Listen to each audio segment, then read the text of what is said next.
Well, the Dante went down to limbo. He was looking for a game to play. He was in a bind because in his mind he had to find DmC Devil May Cry for the Xbox 360, PlayStation 3, and Windows PC. Hey everybody, welcome back to Bad Game Hall of Fame. I'm Chucky, and with me here tonight is Johnny Baghead Hello. and Cassidy. Well, howdy there. Hey, what Devil May Cry game is that from, Johnny? It's a song about a devil. It counts. You never played the pachinko game? The Devil May Cry 4 or the I pachinko missed out game? on that one. You're right, I didn't play a pachinko game. It might well be from that one. You know, we have a theme. We have a running theme here. Themes were made to be broken. Anyway, tonight we are playing, as Johnny alluded to, DmC, Devil May Cry, Episode 3. And not to be outdone by Cass on Tuesday, this will be a 10-hour stream. Ooh, No, it won't. One up me, but with 1 hour. Yeah, please stay. Please stay, folks. It's not going to be 10 hours. But yeah, I have not done any grinding for this in between episodes. Whoops. I lost track of time. But I don't need it. We'll be fine. Hey, you know, the gameplay in this is starting to show a bit of cracks, a bit of some issues are cropping up in terms of how they decided to, design the combat encounters in this game. The story showing significantly more cracks, getting to the point of abhorrence, and we'll be definitely crossing that line, possibly in this episode. But hey, I'm still not looking forward to playing this tonight. How about y'all? Are you not feeling dread? Oh no. It's downhill, but it's fast. It's the adrenaline of it. It's the enjoyment I'm getting out of the downhill slide this game is taking. The thrill-seeking event for me. It gives us plenty to talk about. It's that too, certainly going to give us a lot to say, a lot to digest. A lot to say. Not because of a lack of things for us to say, but you're going to go on a tear, I can tell. Oh, yeah, no, I'm stealing myself for it. Well, before you have a chance to go on a very long tear on not gameplay, but on story and themes and tonality, I think it's time for me to tear into some stream snacks. Tonight's stream snack is pasta salad. It's pasta salad. Unfortunately, I left it sitting out a little too long, I think. So it's not like it went bad, but pasta salad's one of those things you gotta have it as cold as you can, right? Not freezing, but once it comes out of the fridge, you gotta have it right then and there. Because a warm-ish, a slightly warm pasta salad is no. There's something about that don't work too great. What I do have here that's cold, at least for now, is Alani Nu Pink Slush. I think in a previous episode, Magic Nows said Alani Nu should just be sponsoring us at this point, for how often they are on the show. Which, yes, they should be sponsoring us. I would love that. Alani, to reach out to me. Get into that gaming market. But the other bit is I'm running out of energy drinks that exist in this area. There are only so many energy drinks as there are only so many bad games, and the number of energy drinks is lower than the bad games. So I'm working on it. I'm trying to find more stuff. Maybe I'll have to find another one of those. Remember that little bit where I had what's it fucking called? What's the gamer powder? What's the name of that shit? One that it's called gamer powder. That's what they should call it. The sups, the gamer sups. No, not that one. The other one. G-Fuel? G-Fuel, thank you. That's the one. I was thinking, maybe I should go maybe not back to G-Fuel, but, find another one of those companies that does that and try their sampler pack. I just gotta find one that aren't pieces of shit. And I'm not gonna name... Hold on. I do know I just want to say... I'll look it up. I'll let you know. That gamer powder... I am incorrect. They should not call it gamer powder, because gamer powder is an own term. That's crushed up Adderall that esports gamers snort before playing Counter-Strike, Go or 2 or whatever they call it now. That's the real gamer powder out there. Oh, Johnny, there's a energy drink they do powdered energy drinks, and I've seen some YouTubers I watch from the UK do sponsorships for them, and they look good, but they're from the UK, and I can't buy them. I can't get them sent over here. I'm not asking you to send them to me. Yeah, yeah. But you're just yeah. heavily intonating it, heavily Yes. suggesting it that Johnny do that for you. I also don't know how much that costs to do that on a basis of not a business of a just like a person-to-person basis. Yeah, and I also don't know how stuff- legal that is. Folks, Yes. for just $5 a month, you can help us to improve the Chucky Stream Snack segment. Let us import goods from out of country or wherever Yeah. else. Yeah, shipping to and from the US got real expensive for some reason. Oh yeah, I wonder where that could be. that happened kind of recently, didn't it? Well, Johnny, what are you having tonight? Alright, so again, because DmC, the Devil, and the Angel, the duo, we're doing 2 drinks, baby. The first thing I have is it's the Starbucks caramel macchiato. I probably said that wrong. Who knows? That's right. Chilled drink. You know the ones you can get in like supermarkets that are just like 1 serving size? Turns out they actually sell it in cartons, and we found a place to sell the cartons. So Now, is I've it a got carton supply full of that. individual servings, or is it a carton full of the liquid? It's the liquid. Well, Okay. I guess both are true. It still has servings in it, just not the, just multiple servings. Oh, you know, when I was thinking of carton, I was thinking of like a big crate. Oh no, sorry. But no, I know what you mean, like a carton of milk. Okay, I get you. Yes, yeah, like that. It looks like a half-size one, and then a hot chocolate with little marshmallows on top. So I've got the hot and the cold. Angel and the Devil. Duality of man. But the Heaven actual- and hell. Yep. Yeah. And the Let's snack rock. is Hotworks sweet and salty popped chips. These are corn triangles, and they're nice. These are really good. I would eat a whole bag, but you're not supposed to, so I shan't. For legal reasons. Cass, what are you having tonight? Oh, you know, just a sip of the old Monster Energy Ultraviolet to get me through the stream. I'm still sick, by the way. I don't know how obvious that is from my If it voice. was in the room, I would do a Dante. I'd slap out your hand and say, "I'll kill you." Well, you know, I hear there's succubus juice in this, and I'm sold. You ain't over my dead body. Are you taking Yeah. this? You can pry from my cold, dead fucking hand. Yeah, no, I wouldn't. do Johnny that. can knock it out of your hands, and you'll go, fuck you! And then you start vomiting because you're still sick. Yeah, and talking for 10 hours, nearly 10 hours, it was 9 hours in like a second on that VOD we uploaded. 10-year anniversary Yeah. of the Bad Game Hall of Fame. Check it out if you have an entire day to kill. But yeah, ravaged my throat. I'm still on the mend, but I'm not going to miss this for the world. All right. Well, I'm really glad that you could join us tonight for Chucky Stream Snack. The rest And- of the show, you know, you could take or leave me being here, Yeah. but you need me for the Stream Snack segment. Unfortunately, we do need to get on to the rest of the show, so let's move to that 16:9. Let's have a cough very briefly, and let's load up DmC, Devil May Cry, as soon as I get these volume levels adjusted so I can hear things. Okay.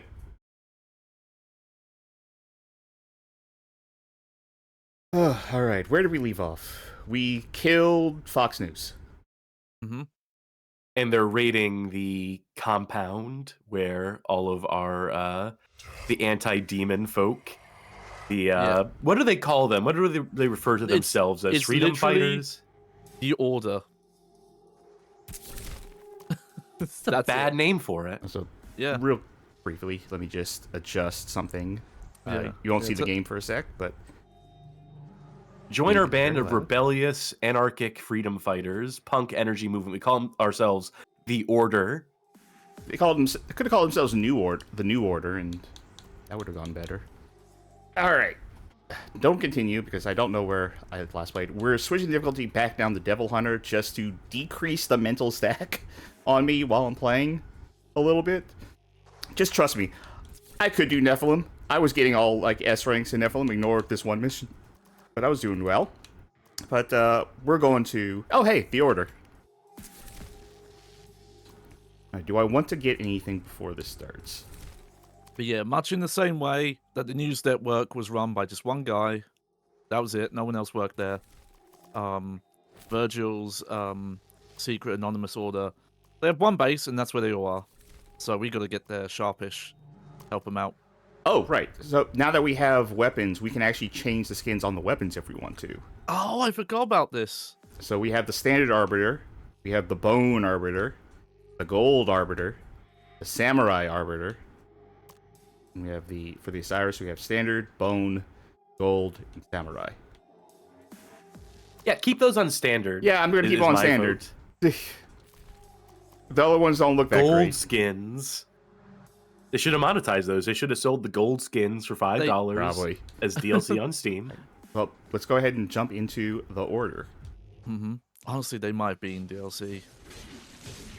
They were DLC. By the way, folks, the Order 1886 will appear on the show at some point, believe you me. I've got the Order on the mind. I got it on the PS5, so yeah. They're not in yet. I gotta get to them first. Hang in there, guys. I'm on my way.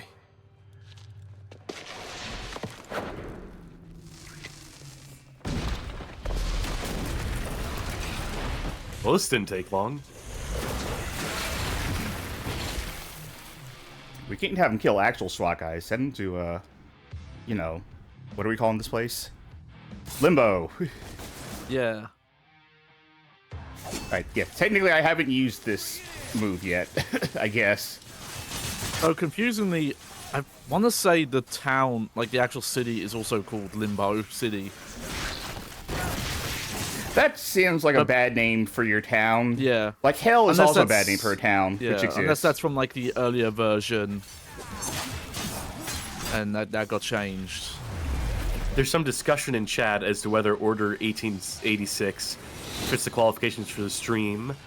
Carmen says people, especially now, actually seem to look back on it fondly. Do Double they? Cake says Order is pretty playable. That game fucking sucks. That game's fucking awful. It runs at 24 frames per second. No, it doesn't. It ends the same way it begins. I mean, it targets 30. It targets 30, yeah. But that whole 24 frame thing was like, they said it in early interviews, and then it turns out the final game doesn't have that whole cinematic. Yeah, because it'd be thing. fucking stupid, but every decision behind that game was fucking harebrained and stupid. By the way, I do want to say... absolutely hangs. I want to say, this game, also very playable. So... Yeah. Very Why playable. am I using angel weapons on a big guy? You know what? I can't tell if this guy's supposed to be color-coded or not. He's not. He's just orange for funsies. He's orange for an amazing reason. Yeah. Tonya asks, now after this fight, will Dante fight the There's baker that. and the candlestick maker? Maybe, yeah. We have to wait to the level where we're in a tub.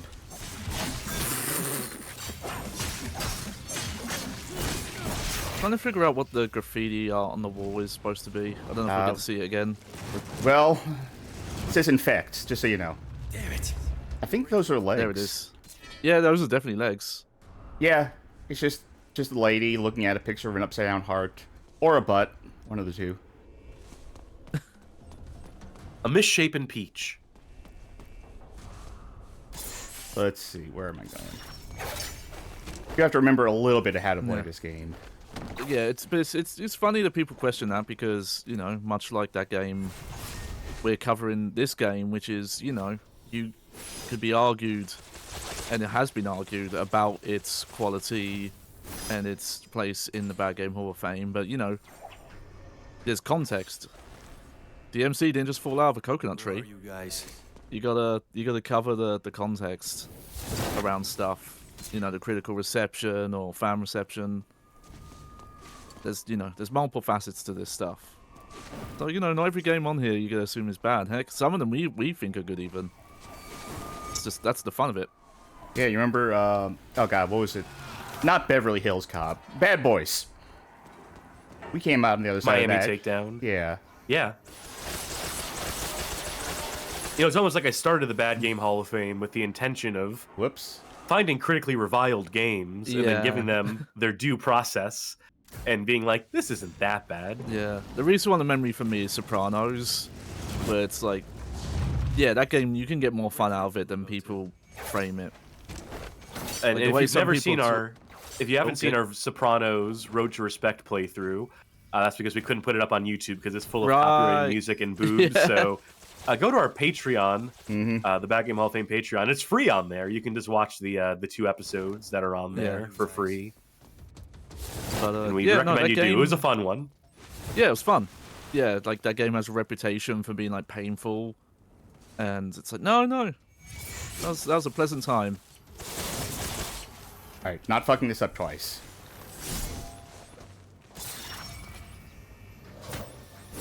Oh yeah, round trip it. All right. There we go. Oh, I think restarting from checkpoint actually brought my health back up to full. Oh, Well, that's good to know. You know, yeah. Will you lose points for that? Maybe, Yeah. probably, yeah, but eh. Yeah, Slime points out that the live-action spin-off of the Sopranos game is pretty good too. So, maybe check it out. One of the early video game, the TV adaptations, as I'm to understand it. Where are you? Oh, wait. I forgot the geometry of the room I was just in. You need a compass to play this game sometimes. Okay. Oh, I forgot about that, too. yeah. Yeah!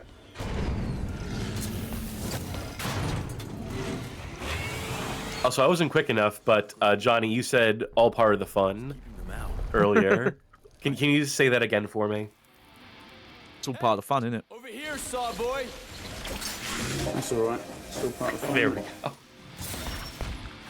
I'm bringing more soundboard comedy to the show, which means I have to learn to be quick on the soundboard again. Yeah.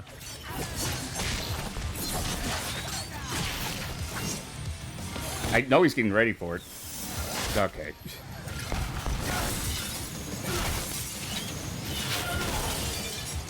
Oh yeah, this guy just lets you do like full charges with the fists.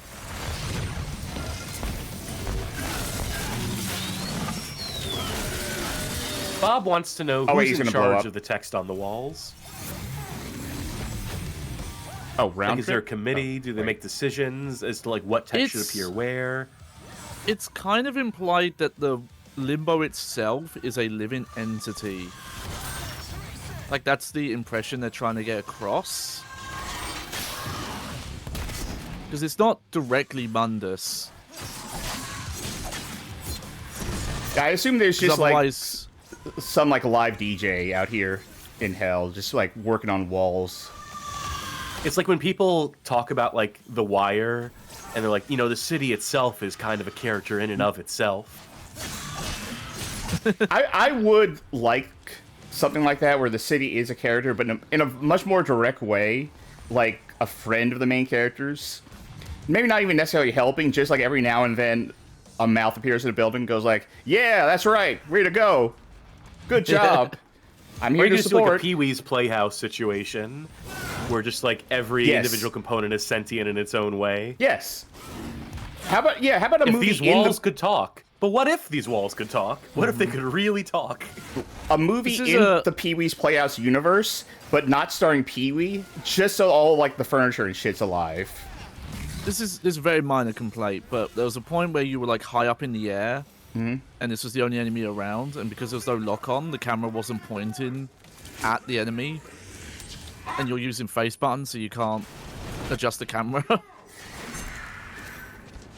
Yeah, maybe they Again, want you to buy very one of those minor back thing, button but I things. looked at it and I was just like, oh, you could have fixed that so easily. Another door! Easy Fixes is the name of the fucking game when it comes to the Bad Game Hall of Fame sometimes. Slime in chat says, invade? That's the secret word! I forgot these guys were not on my side, because I was like, oh, thanks for opening the door, fellas. And it's like, oh, wait, SWAT. Oh, wait. That's right, Trent. You keep him out. He knows we're here. We need a demo squad here now! Well, shit, why even try? If you can't do it, give up. That's what I always say. Anything's hard, give up. That's why I'm still playing this game.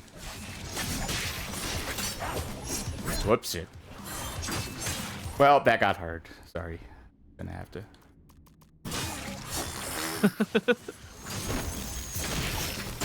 Oh, get out of there. By the way, this is just a tangent, but I've had a cut on my leg. I think it happened live on one of the shows. There was a moment where I said, "Oh, my leg is bleeding." I remember and that. I was so confused. I actually don't remember that. It scabbed over, but it keeps opening back up. So I guess I'm just gonna have to live with that for the rest of the time now. Oh, Get a check it out. The Band-Aid? limbo text is sexist too. What did it say? Because earlier it said bitches near. Yeah, now it said whore's gonna die. No, not now. I'd never say anything as uncouth about Dante here. We'll cuss him out, but no name calling. Little fuck boy. Oh, that would have been good, actually.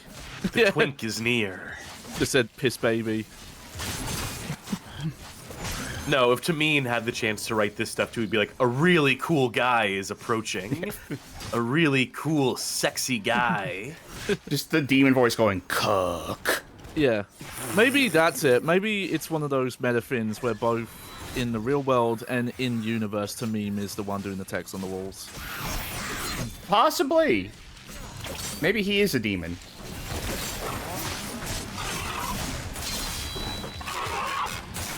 Just figured that Will Fork clip from Tim and Eric where he goes, I am a demon. In the most casual voice. Trick the TM says that Dante is the whore in question. Yeah, you know, man whore. You know, Yeah. It's sexist of us to assume that whore refers to a female in this case. It could very well be. That's our own biases slipping in, and we are sorry for that.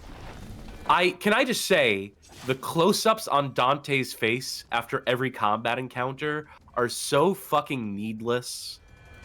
Like the way it cuts that shot for like a half a second before cutting right back to like, you know, the world. What is the point of that? I like it. It's a stylistic thing. It's just like, yeah, the fight's over, so here's like a close-up shot.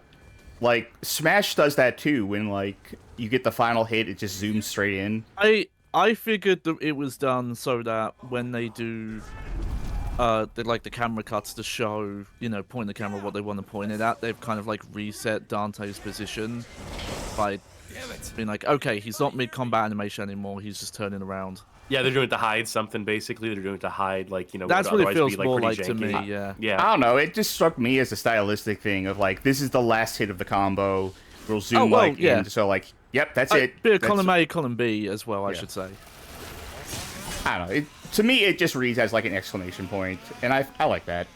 You could do an exclamation point by zooming in on like the last move and pausing on that for a second. Oh wait, I'm specifically we're talking about. Okay, I thought that is what you were talking about. You mean like when it goes like it didn't happen there. When he always looks over his shoulder. Yeah, the look over the shoulder thing. Yeah, that's something. That's something else entirely. You're right. Yes. That the other thing, the zooming on his face has happened so much that it is like stopped registering to me. Like I have gotten numb to that bit. I feel like I'm missing Double Cake something. says that they needed 3 frames of Emo Dante to calm the players down. To remind you, everything's good. Everything is safe now. Here's your emotional support emo. Hmm? You can't even call this Dante emo. I mean, I know we talked about that in one of the earlier episodes, that it's, you know. But I mean, like, you know, I hope it came across in the narration, but emo, when I described him that way, was meant to be in scare quotes. I think it might have literally said scare quotes there, but... Yeah. But, you know, I get at least with his current appearance here with the little kind of skunk mark, that's a very emo adjacent thing. What is this a statue of? Good question. Yeah, what We're is that? in the Order's hideout, so it's not like that shouldn't be Mundus, because this is Order headquarters. Is that Virgil? Did Virgil say, like, listen, we need to start a revolution. We also need to commission a sculptor to have me and 2 hot babes. It'll A really lot of motivate people. times. Oh my god, they. It's all over the fucking place. Oh yeah, asset reuse. Magic Mouse in chat says he's more falling in reverse in emo. Oh god, that's so on point. 4, 5. You know, if you really think about it, Dante's life is like a video game. Yeah. Oh, they missed And one. also, while I'm washing dishes, I assume these two guys right he's here are like Oh. trying to find where that statue went missing. Yeah. It's like, I don't know if this was the 6th one right here. And also, when I'm washing dishes, Dante's kissing on my missus. How much do I have? I'll save that because I want to save up for another health cross. I don't care about the devil trigger cross as much. This Dante would absolutely say, I find it kind of funny the shit you say in your tweets. And try to do it toughly and intimidatingly. This Dante would absolutely try to sue Anthony Fantano. And then accidentally sue the wrong Anthony Fantano first. Carmen distinctly says that this Dante would love Ronnie Radke. You know, for all the joking we're doing, that's absolutely on brand for this Dante. Hey, who you looking for, shitheads? What hit me? Oh, I see what hit me.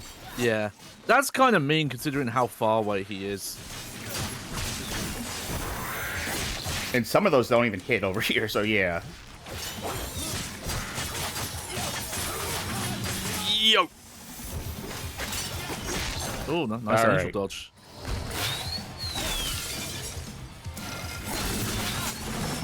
Bad dodge. You know, look at this enemy here.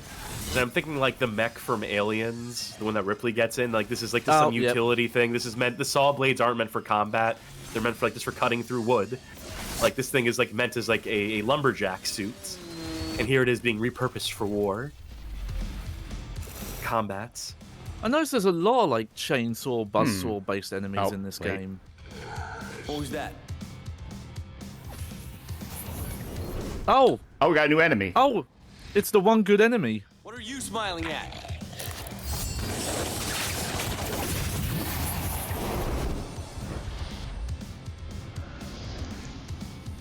Where'd he go? And we never see him again. I was Also, hoping this is for a this proper game's... enemy introduction cutscene. You know how they've just been like, oh, here's the name, and it doesn't show them what they do? Yeah, now we get no name. Well, yeah, but we actually got to see its abilities, so they're showing, without using text, how this enemy fights and what to do. You know, like a Devil May Cry game. Novel concept. I'm not kidding when I say this is like the actual really good enemy in the game, because it's the one that actually feels the most gameplay-wise like a Devil May Cry enemy. Listen, I'm like not fighting playing... someone who The way has you play it. I'm not playing equivalent anything. abilities to you. Oh, fuck. Yeah. Okay, so he doesn't care about that. Okay, I'm not going to cheap him out and just use Devil Trigger on this guy. Yeah. It's on. I think it's worth saving, honestly. It's Oh, nice.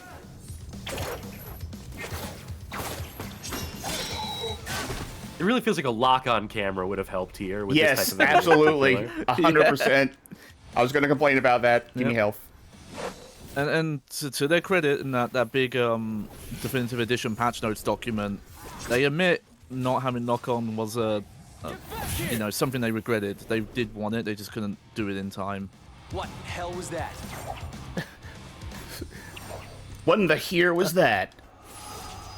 That's honestly How do I get up to one that of the coolest things about that document is it's like very open about there are issues with the original design. We were aware of them, and you know here's the other opportunity to fix them. And yeah, You know what I'm thinking about right now? It is Really weird it don't know never how to came to get to PC, Magic Meows. It's sad. As someone who doesn't like this game, it's sad that version never came out on PC. Cat! Cat! Dante, I'm here. I don't know what to do. Where's Virgil? I don't know.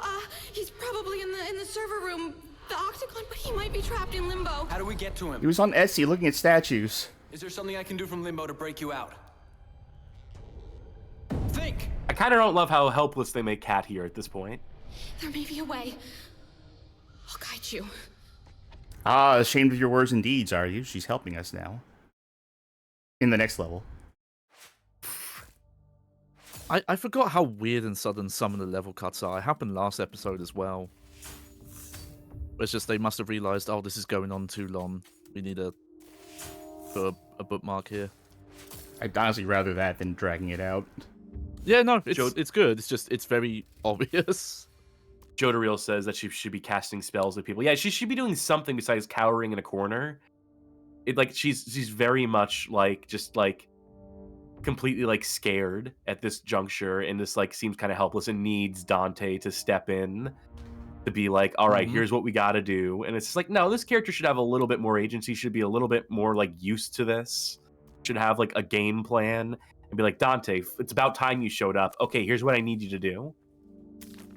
Yeah. But I think we're past the point of the female characters in this game having any sort of agency or especially since we know what's coming up. Also, yeah, I was gonna say, Chuck, you mentioned about not grinding off stream, but I remember going in. It's like you basically have everything. You're just missing a couple of level 2 versions. Yeah, but also there's more weapons coming up. There's more guns coming up. Yeah, but they I will spoil this. They do not have a lot of upgrades. No, that's true. I'm going to read from chat. Waka66 says, my only knowledge of this game is the Angry Joe review, the demo, and about 30 minutes of gameplay. The game wasn't bad. Hey, you didn't play it. Yeah. You know, let me just say real quick before I read any further, not to cast disparaging remarks, but if you watched a grand total of 30 minutes of gameplay and a performatively angry reviewer, you did not play the game. You don't know what the game is. You can't really say it functioned, but it felt like such a departure, Devil May Cry. It's both. Yes, it functions. You're correct. You've gleaned enough, possibly, but we got into this a lot. I got into a lot of the stuff last stream in the 9-hour episode we just did about reviewers the likes of Angry Joe. So sorry if I'm on like a bit of a tear right now, if it's on the mind, but you're also not the first person who's come in here, and I'm not trying to single you out. To be clear, I'm making a broader point about people whose knowledge of games comes from watching other people play and talk about games. I say as we stream for the internet, we stream a game for the internet here, that, you know, other people have come in here and said, oh, yeah, this game, I saw the Angry Joe review, and it's just like, okay, well then, I've noticed that's the most popular review, by the way. He's the most popular YouTuber, reference. period. Yeah. 100 million subscribers.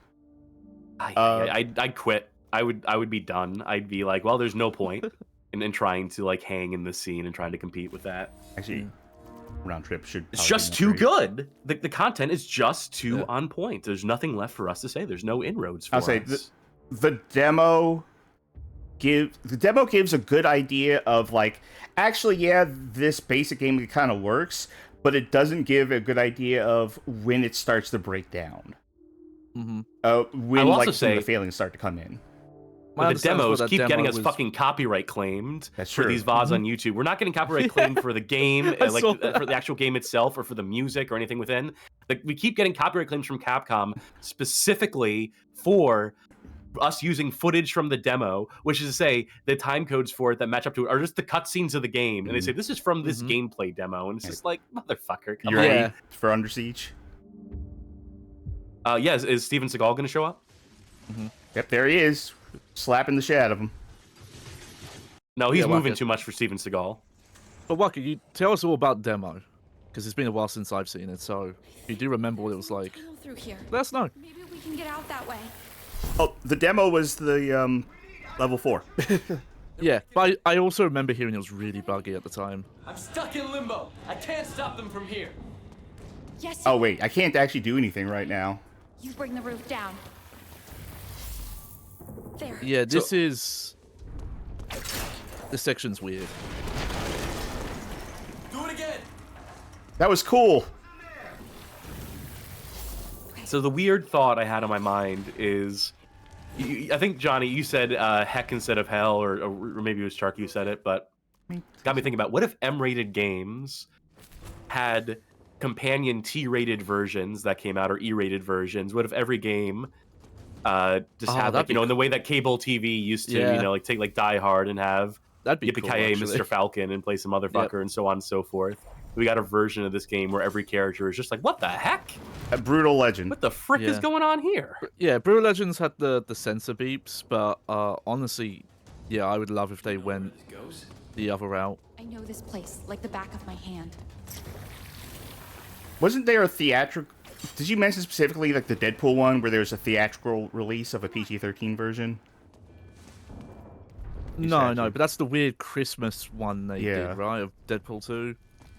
Yeah, I didn't hear good things about it. I got shout outs to Edgar Wright. With pretty much all his home releases, he'll put in a cut of all the TV censors on the DVD. You could just watch them. Stay there. I don't think he saw you. Bob points out that Cass, that's just games in Germany. That's just how they release games in Germany. Fair point. You're right. Everyone in Half-Life is a robot, actually. Yeah. Or the Japanese ones where they have to cut like certain gore out. Never seen that. Look them up for Resident Evil 7 and 8. It's really interesting. I was going to say earlier, Half-Life 3 in Germany is actually Probotector 2. Yeah. I meant the other way around, but whatever. You get the idea.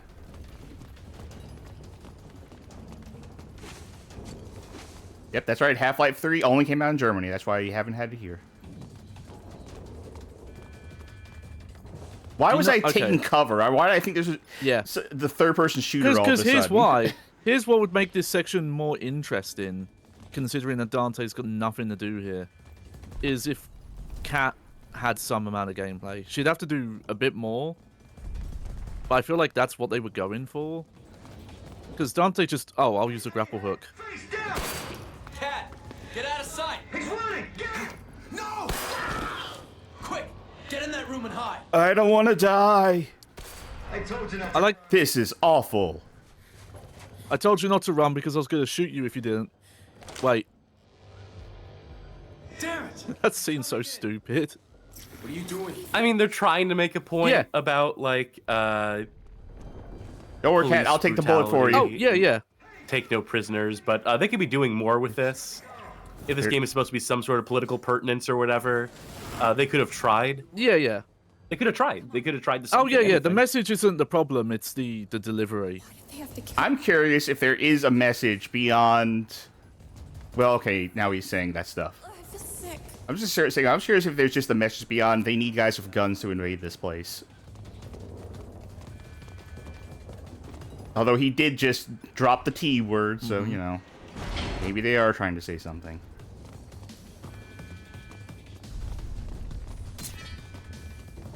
Switching to my axe like it's gonna matter. I want to see something. How many... Okay, there's no keys, no doors, and no souls in this level, so I never have to play it again after this. There's nothing to get. Yeah. I Am Headful says, this section is a commentary on how Dante is emotionally distant, thus stuck in his own little world. Is this Virgil's chair? Yeah. Do we take him seriously as, like, a revolution leader when this is how he's chilling? Just you wait. Until you see a specific custom thing that Virgil owns. I just heard a thwom noise. Yeah. Oh, okay. Hang on. Okay, I can show you in a bit. He's in trouble. Hey, you! Virgil's trapped in limbo. He's in trouble. All he has is his powers as a Nephilim and a sword. Yeah. Remember this for later. He is in trouble. He needs help. Every time strikes, be parried back at him. Okay. Yeah, so well, I don't know if we'll get to miss. show it, but very recently it was discovered that really high up in this room, there is a vital star pickup, like one of the healing items, that no one had found for over 10 years. It's just so well hidden. Well, there's no reason to go up there. Glitches. Yeah, you have to use glitches to get up there. It's like that one hidden music note in Banjo-Kazooie that took 25 years to get found, buried underneath. No, am I thinking of Donkey Kong 64? You're thinking of the Kong Donkey Kong 64 coin that was a random Yeah. ground pound on the floor, yeah.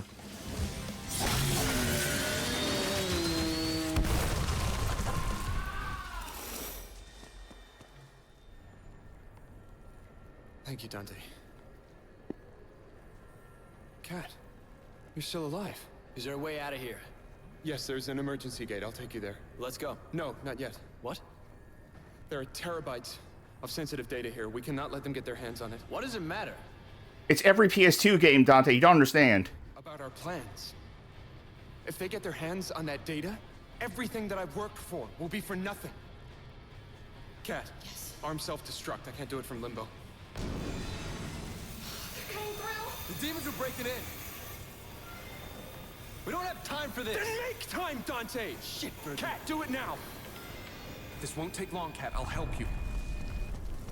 I feel like Guys need. I've been like asleep at the wheel, having not set up a self-destruct mechanism for my house yet. Yeah, no, it's every homeowner should. I mean, it's all part of a safe house. It's one of those things you always think like, I know I need to do this, but you never get around to it until it's too late. Kill them all, you say? All right, words on the wall. I'll kill all of these things. Now, people are making jokes about, like, I got my anime collection here, Dante, an obscene amount of text files, etc., etc.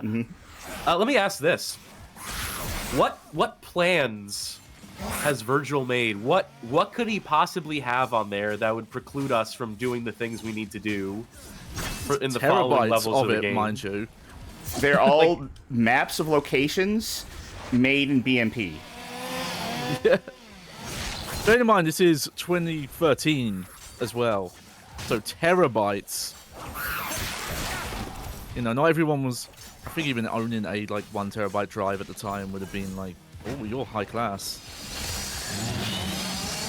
But, like, what planning do they do, right? Yeah. Like, it's... Our every action we've taken has been charging in head first to the locations, going in through the front door effectively, and fighting every bit of opposition thrown at us. We're not Maybe- really in the business of espionage here. Well, okay, You know so those- that's an you know us job, those, though, right? Like, there's yeah. other people in this organization. We don't know what they're doing specifically. They're doing fucking Yeah. jack all. They're doing I jack have a don't theory. I have a game theory for you. Uh-huh. You know all those, like, anonymous V for Vendetta videos that Virgil records? Right. He's got the raw recording, and every time he's done filming, he takes the mask off and he goes, "Oh, good thing Mundus doesn't know I'm Dante's brother, the Nephilim." And if Mundus gets those plans, then, well, they're fucked. Why Virgil keeps saying that, I don't know. He's a bit of a doofus. You seen that hat he wears? I noticed he wasn't wearing it in this level. What a shame. Maybe he had to self-destruct his hat to keep it from falling into enemy hands. Who's to say? The self-destruct mechanism is hidden inside of his hat. You remember we had the fan theory that the hat keeps him out of limbo, and he's stuck in limbo now. Confirmed. Did you see that shot, Sharky? Yes, That's yes. the shot I'm talking about. Where this... Yeah. Rage Spawn. This is definitely a different enemy. It doesn't look like enemies we've seen before or anything. This game just keeps innovating. All right, as much as I hate to do it. Yeah. Well, remember, if you get really high up in the air, there's a Vile Star for you. Yeah, tell me that glitch, and I'll do. I'm not going to do it. Wait a minute, Yeah, I know how to do it. The video I watched was something with, like, the grapple hook, but I don't know. Oh, you can't even do that with specifically. these guys. Never mind. No, it was not even the enemy was around. It's some sort of, like, grapple hook cancel move you can do. Tanya says, Virgil's plan _final_final_ seriously this time V5 ... Yeah. Hey, Dante! It might help. Great. I noticed you didn't have any guns. Powerful shotgun used for clearing crowds. All right. Frank Gothic says the computer has all the 3D models for all the statues that he's made and will make, and that's a threat. Hey, aim. Dante, aim. That was weird, yeah. Okay, I know This why, also though. reminds... If you have to stop shooting, wait for the entire animation to stop playing out, and then shoot again, or else he'll keep shooting in that same direction. Understood. Oh, that's terrible. So like this, like he's still shooting that Yep. direction. Like I am Yeah. stopped at this point. You have to wait, and now you can change direction. Boo. This reminds me, I think it was a bit after the first episode, a couple of us in the Discord were getting into spoilerific discussions. So we did use the spoiler tags, so if you do join the Discord, don't worry if you're keeping spoiler free. But we were talking about like this scene, and one of like the big kind of plot holes of this game is like, where did Virgil get the money for all this? How's he able to run this big organization? OnlyFans. Sorry, what? Well, I think it's so there is a prequel comic. Though apparently that sounds very necessary. Apparently the canon of it's in question because I think the Virgil Downfall DLC maybe contradicts it. Inherited from Sparta. Well, remember he was wiped his memory, so he didn't know who Sparta was even. So an inheritance might have spoiled that. But no, apparently, unlike Dante, once he remembered got again, into like. Once he remembered Sparta again, he remembered his face, and he remembered the tattoo he had in his arm, which was the PIN number to his bank account. Yeah. Unlike Dante, who ended up in like, like the system, and the system sucked, and foster homes and stuff. Apparently, Virgil just ends up with like a rich family, and is just fine, and has like a very privileged upbringing. But they just barely talk about it. And maybe that's why that prequel comic's not canon, because it just makes his character worse. And there's a lot of very strange stuff in that we'll have to talk about later when the plot arises.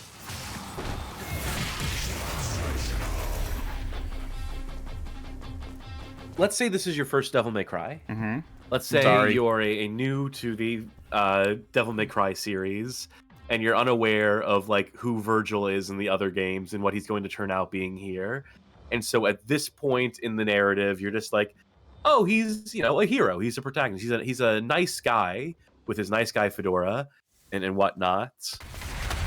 Do you think anyone actually felt that way ever, or do you think people just immediately flag him, regardless of their history with the franchise, as being just like one, a dork loser, and two, like obviously going to become the bad guy?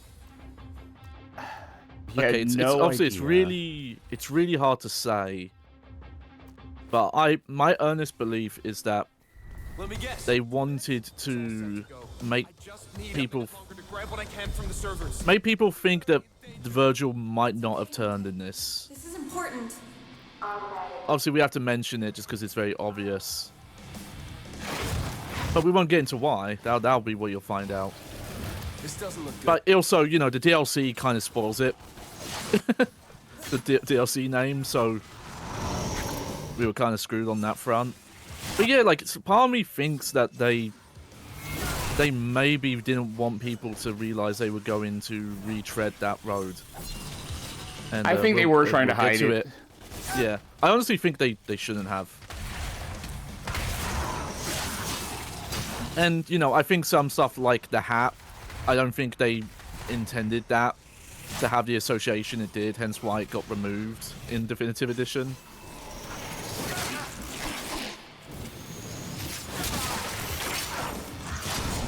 We have to remember that, Dante here is supposed to be a likable character, is the intent.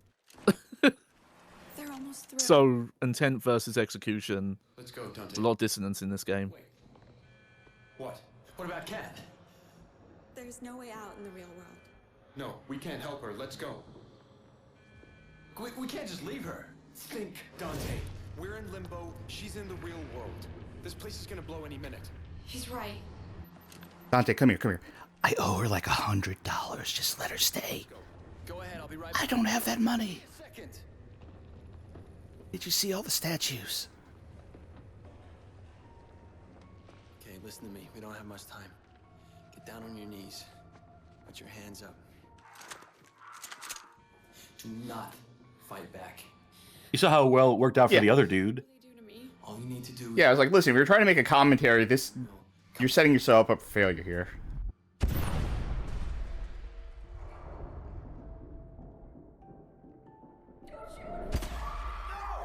But you know what? I guess you have now proven that Dante doesn't know what the fuck he's talking about, alright? This was a scene in particular that was being discussed in the Discord about, oh, is this supposed to be a sign of like Virgil being selfish and an asshole? Yes. But the canon says he's right.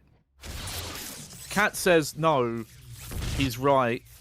No, it's not about. Obviously, Okay, it's an I'll asshole. have to say Yeah. when this level ends, I'll have a point. We're between cutscenes or whatever. Yeah.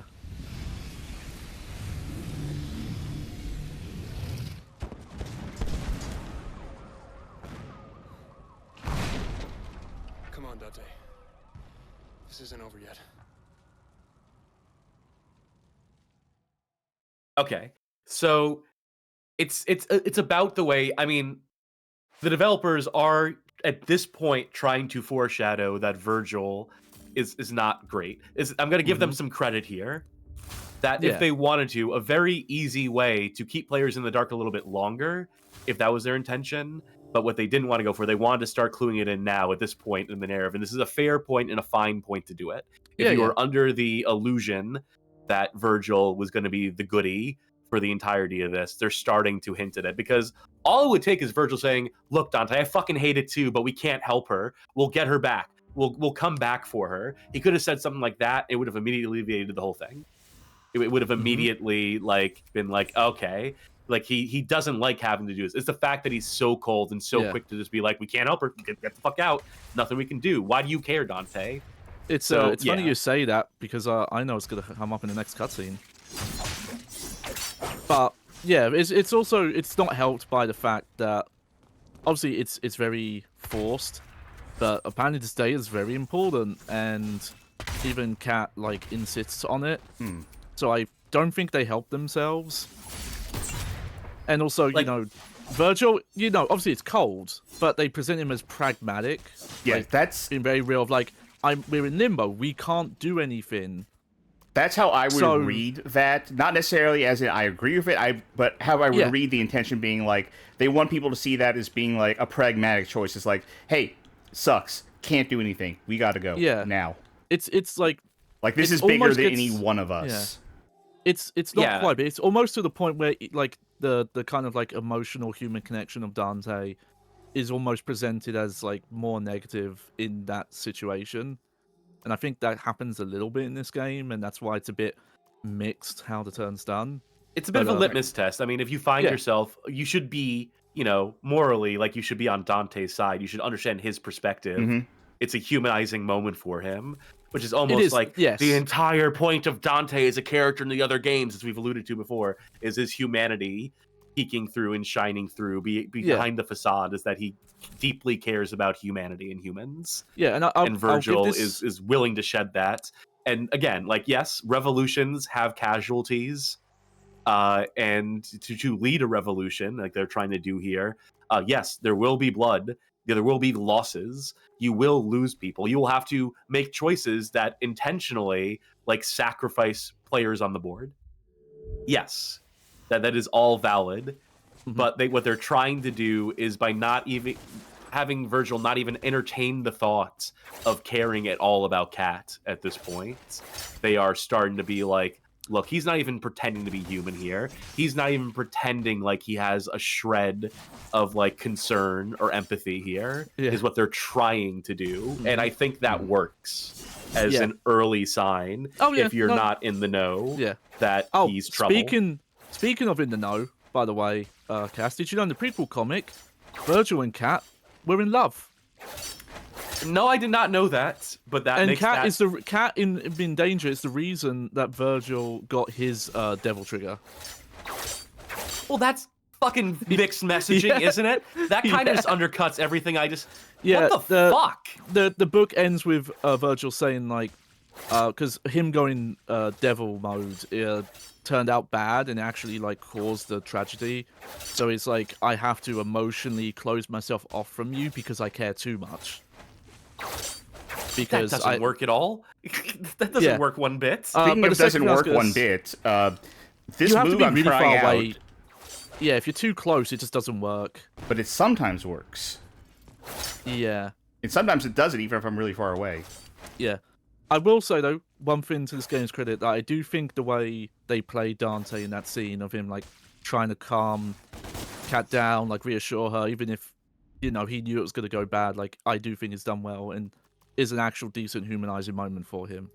It is, but That it's part of the also not cutscene- unexpected at this point because I think Dante's already at his arc. I'm standing by. Dante has already peaked as a character. Oh, yeah, I'm just saying they did it well. That's part of the cutscene. All right. Sure. Yeah, I mean, it's not bad. I think that Yeah. ultimately that what we're landing on here is that is a fine, functional moment in the narrative that makes sense for all the characters involved. Well, it's only up from here for the narrative. Let's move on. Surely it gets better. Virgil turns to Dante. Man, that girl was a bitch, huh? I told her to put her hands up, and she did it wrong. The name.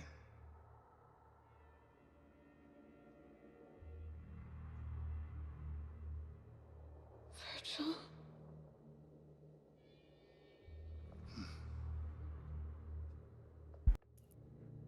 Virgil. I don't know who you are or why you have been stupid enough to attack me. But I know you mean something to this girl. So I suspect this girl means something to you. I also know that you are collaborating with the Nephilim. I want the Nephilim.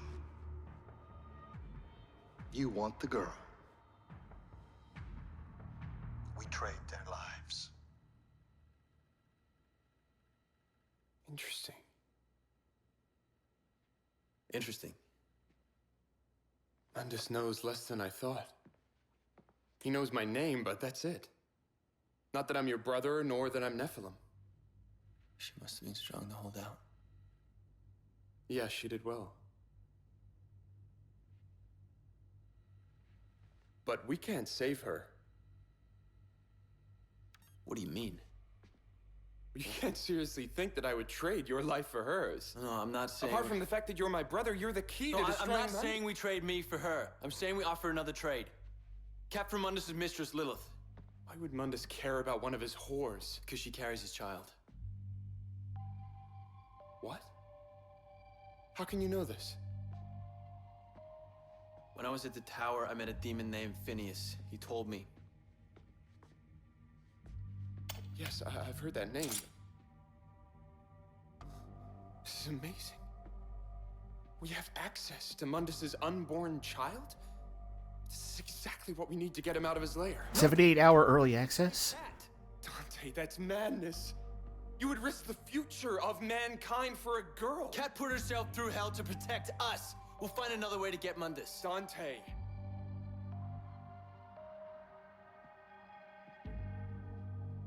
I am not abandoning her.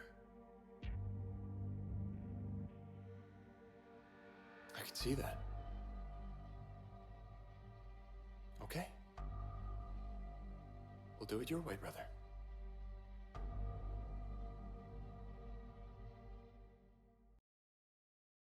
Between the two of them, they couldn't come up with a better plan on the spot. They couldn't just... Oh, times. Mundus' Skip, they're mistress, thinking. Lilith runs an exclusive club downtown for high society. Sports personalities, rich kids, bankers, that kind of thing. It's called Club High Society. Businesses flow freely.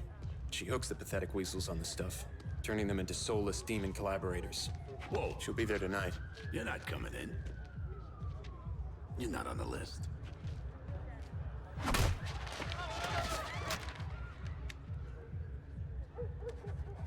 Writes his full Love that legal massive name, pen. phone number, address, and I'm a Nephilim. No, see, he ruins the joke because he should have put his name. Yeah, he should have put Dante, and it would have worked. But he's too edgy for that. So yeah, so that cutscene was like continuing what we're talking about. I want to mention though, in canon, only a Nephilim can kill Mundus. So again, Dante! in universe, Virgil's right, Hey! and it's so stupid. Ignore me? Let's dance! Not now. Hey! Yeah, well, fuck you, Dante! Maybe that's why he didn't sign his name. Dante's here. But also, he's clearly been here before. Oh, Mundus. This is the club from the opening. Mundus will delight in me when I deliver his corpse. What do you think, little one? Should we play with him a bit first? Yes, let's. More pickle The sandwiches. distortion on that. You saw the way that the belly distended there, Yep. and you could see like the edges of all the polygons as they did it. Ugh, bad. They're all in here, but I've been hearing so much about you. I'm dying to see what all the fuss is about. See, I was thinking that earlier cutscene where, why am I doing Stinger constantly all of a sudden? That cutscene where, like, Virgil's like, what, are you serious? I'm not going to trade you for her. And I wanted him to go like, look at the pendant our parents gave you. And he pulls up his blue pen and it says, rose before. Jodariel says, not bad, Cass. It's natural. You're right. I shouldn't body shame like that. I shouldn't pregnancy shame or... I say this red filter they're doing is actually making this fight a little harder to parse. Yeah. Also, I think that's kind of the gimmick of this section. Being hard to parse? Yeah. Why am I constantly doing Stinger? Dante's gone rogue. Yeah, it just must be, something you're doing must register as like double direction. What are we getting here? Say something nice? Well, this color scheme isn't great, but... Yeah. I'll say give it a bit, but I think some of the, like... This is the other levels kind of section area of the game that gets, like, highlighted for being interesting and something stand out about the game. And I do think there is some of that coming up, but I think it's the section after this that I think does it better. This is maybe a bit too much, which I get. Maybe that's what they're going for. They're trying to be like, you know, the blaring sense overload nature of clubs, and that's what they're trying to do here. I'm not getting that at all. But it's not great for gameplay, is it? I'm just not getting overwhelmed at all. I mean, yeah, they bathed it in a color and the flashing lights, but, like, think about club action scenes or club scenes in action movies. Like, a John Wick is a common popular example, but the trope is old as time. You have a fight scene in a packed club, and the noise is blaring, and they're having to push people aside and out of the way. Oh, yeah, yeah. Super cramped quarters. This is just an empty space. They opened up the entire stage to you. There are 5 enemies at a time. This is not working for me. Okay, here's the thing. I wouldn't want them to go your route, Cass, because this already sucks to play right now. I will mention the problem, and I'm sure Sharky's already run into it, is that some of the color-coded enemies are orange. It's fine for the blue ones. You hear the music? Also, like when that one enemy, his attack is, he makes the ground hurt by making it orange. Yeah. I'm here for you, Lilith, so get the fuck down here! Well, I would, Dante, but how can I put this? You are beneath me. Is she mic'd up? Yeah, apparently. I just want to point out, some reach from chat a little bit. Louis PSC, imagining a PS1 woman pregnant, but it's just like one lump-shaped triangle, like a triangle boob. Frank Gothic says, I hate to say this, Max Payne 3 did it better. Max Payne 3, a good game, in my opinion. I know Brazilians have a little bit more to be angry about with that game, can feel, are probably entitled to feel a certain way about it in particular. Oh, yeah. But,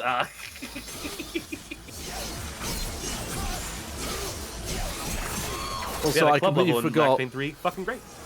I completely forgot she literally calls it a fight club. Yes. I forgot she just says it. Wait, what am I doing? There we go. Ghost of Ghost Dad says, who doesn't love a vampire rave? Blade, another great club scene, club fight scene. Yeah. Anything else? Nope. This is a controversial take. I don't know if I've been on the record on stream as talking about Max Payne 3 much before, but absolutely. My favorite Max Payne game. That's my favorite Max Payne game. I think that is, you know, you can say what you will about the cutscenes that you can't skip. I like watching those cutscenes. You can talk about, you know, adding cover, and I'm not always a fan of cover, but I like having it as an option. It's certainly the most fair and balanced in terms of gameplay, where you're not just rounding corners and getting immediately killed for failing to do shoot dodge through every door. So it flows a bit smoother. And I just like Max in that game. I really like Max in that game and his arc, his character arc. I think Max Payne 3, honestly, is, you know, even having played Max Payne 1 and 2 before it, I think it really took Max Payne 3. You're dealing with, do you?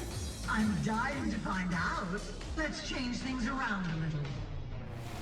To really start making me appreciate narrative in games at a certain point in time, at a time in my life where that was not my primary going concern, and Max Payne 3 sort of forces it out of you. Especially if you really relate to Max and the issue of addiction and so forth. If you have a personal relation to that storyline. Is that still easily... I know Magic Meows could answer this, but is that still easily playable on like a modern computer? Because I wouldn't mind. Yes, it just there's maybe like one fix you would have to do. Yeah, I wouldn't mind playing that game again. It's been a very long time. There's a chance I might find out soon, because there's a good chance I'll bring that to a Monday at some point. One of my favorite lines in a video game comes from Max Payne 3. It's my favorite Max line, where he's being confronted about all his failures, all the things he failed to do so far in the game's narrative, all the people he's failed to save by one of the villains, and he just says, well, at least I fucking tried, you know? And sometimes you just gotta look at yourself, you know, when the chips are down, say, you know, at least I fucking tried. So that line has stuck with me. No line from this game has stuck with me, at least in the sense where I can, like, you know, for anything other than laughing at it, other than ironically. So you dumped. No, you're right. I will think about that. I will reflect on that when times are tough. Oh, but what about that one time that character said "fuck you"? All right, 2 lines. You got 2 lines. Which character? You decide, because it's all of them. Oh, what are we gonna play on YouTube? Congratulations on 100,000 subscribers. Oh, thank you. Or whatever. Hell yeah.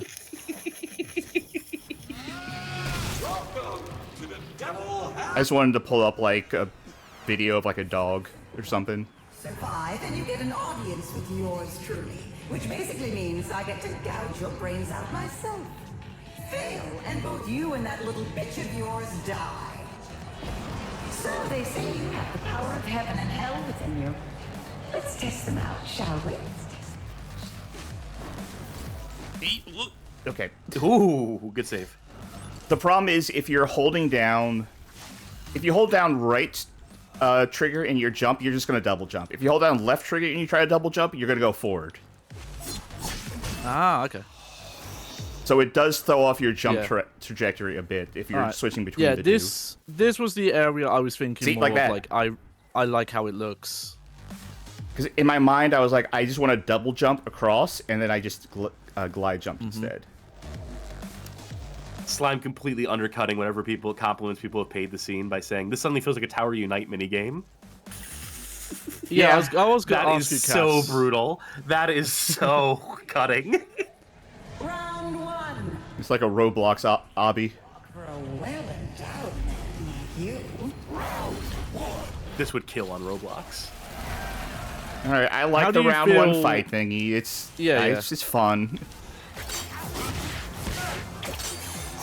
What do you think of it, Cass? The kind of in-universe excuse for gamifying the game here. Well, I don't love meta personally. That meta and me do not generally vibe. This is fine. Yeah, I appreciate it. I see what they're doing, and it functions. Also, yeah, I'm Headphone in chat noticing, yo, this is noisier. All right, yeah, this is where most of the noisier stuff is. Congratulations. Is that... It's a little hammy, but I appreciate that it's at least an excuse to change up stuff where I think that at this point a lot of the level design hadn't changed for a while in terms of gameplay. Nope. I was like, should I dash? Nah, I'll be fine. Nope. You know, you always run the risk of overshooting it when you dash, so Yeah. I can understand the hesitation there. I'll just go this way.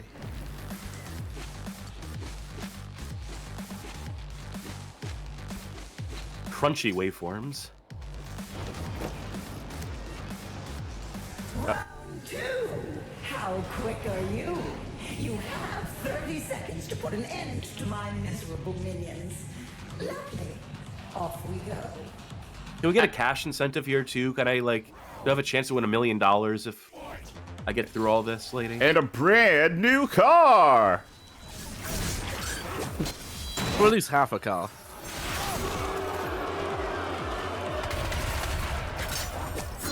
Come down. I'm on a time limit. Why am I using angel weapons? There we go. Yep. Slime is firmly establishing themselves as team. This is really stupid. Not vibing with this at all. Hey, no, that's cool. It's good to see that. I think I'm a bit of a sucker with this because this feels like a level from Lumines made into like a combat arena. I was thinking like main menu of Audio Surf. Rat. A bit of that too, yeah. Once Mundus is done with her, she won't feel a thing. I saw. Honestly, once you said Roblox obby, I've not been able to get that thought out of my mind. I'm just seeing these blocks and I'm just like, yeah, I can picture little Lego minifigures jumping, barely animating as they try to make these jumps. And that's all I can see now. We're spending several hours on this in Fortnite just trying to like get the next level on your battle pass. Ooh. One thing I'm trying to figure out though is what that statue is about. Like the main... That's her. It's like a deified version of her. Yeah, I guess. No, yeah, very clearly it's a deified version of her. But she doesn't have the 4 arms. She has 4 arms, but she doesn't have 4 arms. Yeah, not in her human form. Not in her faux human form. In, spoiler, not in her demon form either, but it's just supposed to, like, deify her. It's just supposed to make her look, like, imposing, like, yeah, this is me. Yeah.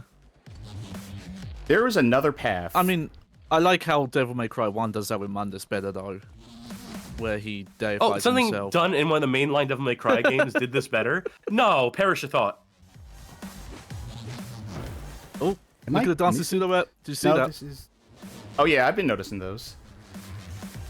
Did you see the disco ball with a face superimposed on it? It's behind you. With a face superimposed on? Oh, that's her looking at us through like a screen. She's been on some of the walls too.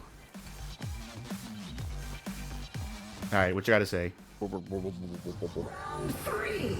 Nearly halfway. What do you think? Oh my god, 6 rounds of this shit? Shall we spice things up a little? The Game Awards statue should look like the deified Lilith there. They should just Jeff Keighley passing that off to someone. Slime Generator chat mentioning the floating blocks reminds me of what the Virtua Quest platforming was like. So it's probably controls better. Oh yeah. Oh yeah. You know what actually I was thinking of is I was thinking of those weird time trial DLCs for Mirror's Edge 1. Oh yeah, where they just gave up on all the city aesthetic stuff. Yeah, I mean if you're a Mirror's Edge speedrun sicko though, that's what you want. And that's who that DLC was for, so. Mirror's Edge, a game that I don't like, but I understand why people like. That is an example of a game that does not gel with me. And if I've ever said anything like performatively or just like hyperbolically angry about it, it's been like, this game fucking sucks. I understand who that game is for. And it's cool that they have a game like that. Now, Mirror's Edge 2, I'm under the impression that no one gave a fuck about. It's a bummer. It could have been really good. How many? Okay, next time I see a Divinity statue, I can get more health. This is where it gets interesting. Do you like it with the lights off? That's right, you're about to have sex, and you have to finish within 30 seconds. Easy. I'll train all my life for this.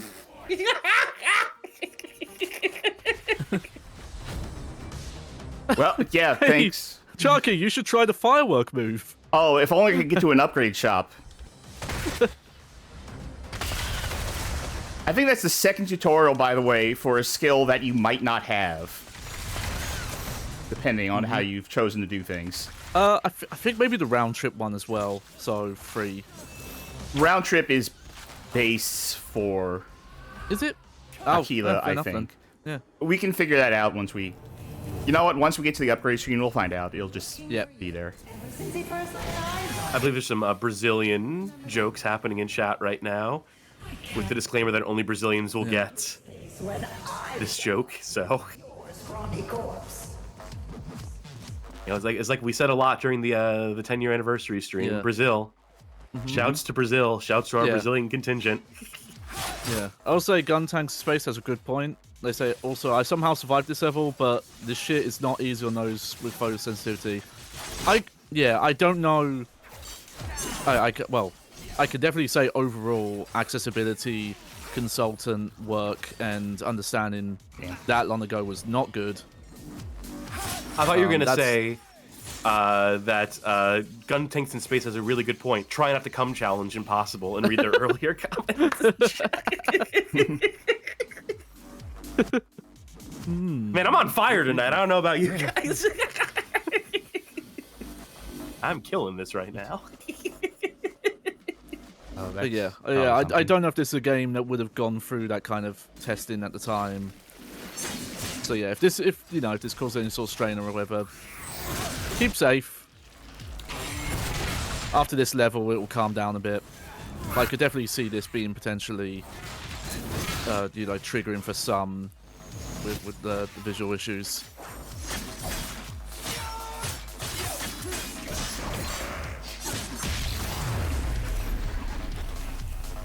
Anything else? Nope. Another YouTube play button. I'm starting to see why Mundus finds you so compelling. Oh, no, wait. He doesn't. He wants you dead. And I just love giving him what he wants. I love having no agency or motivations other than my devotion to a man. You know, Dante, fame is a funny thing. Everyone wants a little slice of you. Especially my friends here.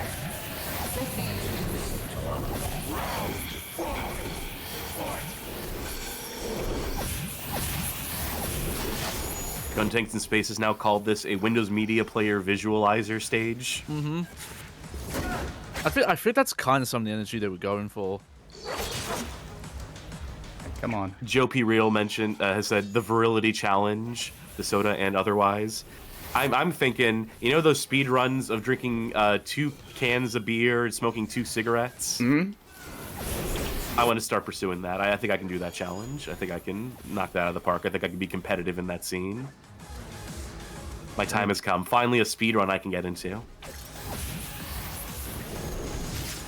I want to see if someone turn that scene on the head. You have to drink the cigarettes, blend them down, and then smoke the beer somehow. Figure it out. Yeah, we'll workshop that. That's the challenge. The challenge is to find a way to make that parse. Slime asks, I missed a lot of the first half. Why is this section social? What is this section social commentary on, by the way?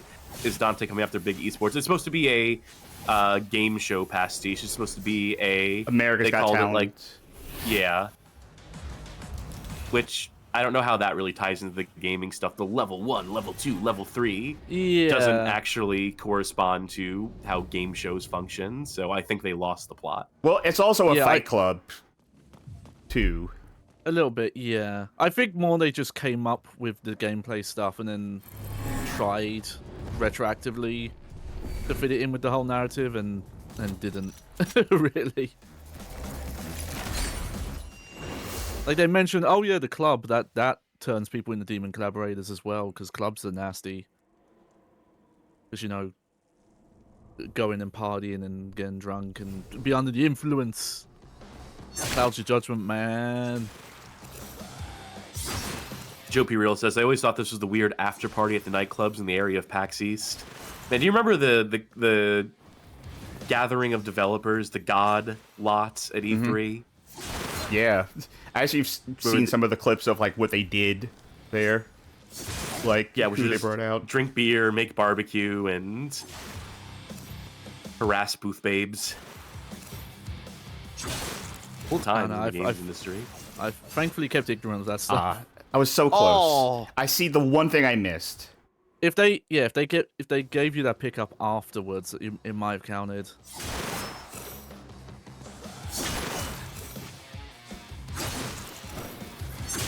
I think angel dashing is my quickest way to get from point A to point B. Yeah. It's working out for you. Right. Incident 73 says, "Oh yeah, wasn't God a publisher for PC games at this point? They were trying to position themselves as the publisher for PC games at a point in time. They were like very like developer first. They were like their big calling card was that we listen to developers. We prioritize them over market share or whatever else. They were gathering them. Yes, and then they went on to publish the Guy game. Oh, okay.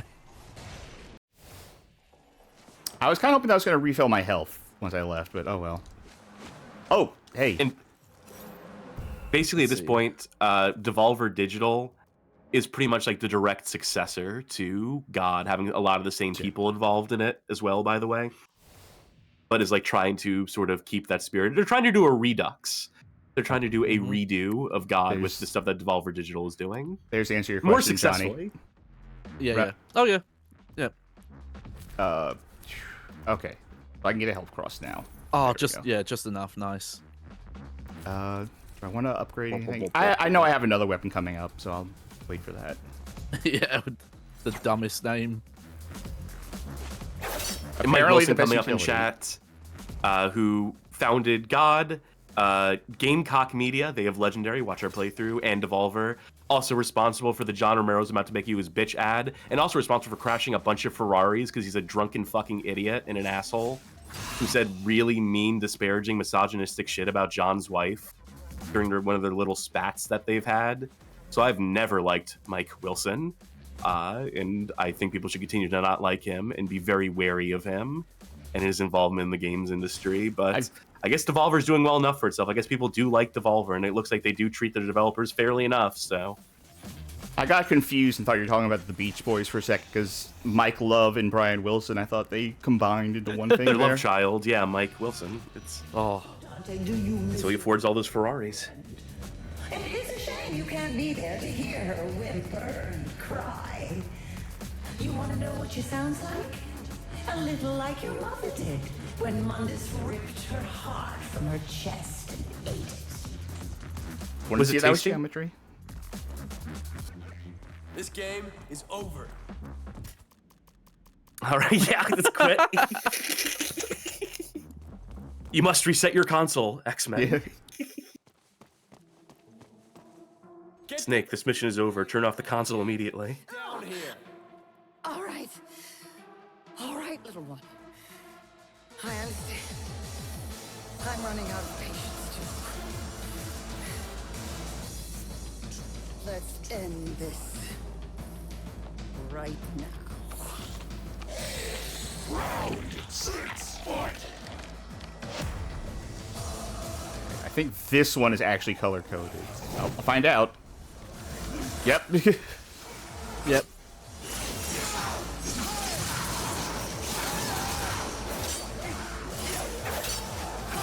Frank Gothic. Oh, camera, what is wrong with you?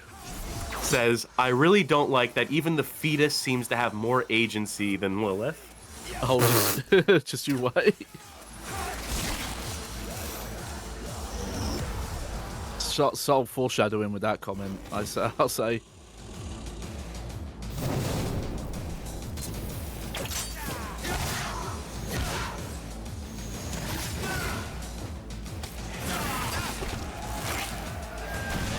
Frank Gothic in chat says, oh no. I do like the mix of people who are unfamiliar with the directions this game goes, who are seeing it for the first time, alongside the people who are more aware. Looks like you're a bitch magnet, Dante. Apparently these are female dogs, and that's the joke she's making. It is hilarious. I mean, I've been laughing this whole time. Yeah, I guess, you know, at the very least, these enemies, like, if you hit them with the wrong weapon, they don't bounce off and kill your combo. It's just like, they're not there. Which is the big problem with all the other ones. A little earlier in this very program, I made some comments about people who take their opinions of games, who speak on the quality of a game that they've never played based on watching reviews. And, you know, I want to let those people in the tent, I want to inform them in some capacity to be like, if you're going to not play a game and form an opinion on it, at least watch like a full playthrough of it. At the very least. Whoa. But ultimately, play games. Just play games. You should just play the games. Level's over. But, you know, I still enjoy being a vector for people to see these games. And, you know, some games that we play really are, like, downright borderline unplayable. This one's a little more playable. But I would recommend not playing it just because it's so gross. It is where I'm landing still, and where I think by the end of this episode, that may lock that opinion in. That may we may be validated in that stance. For those who are not yet sold on this game being fucking gross, soon, TM. All right, well, boss fight.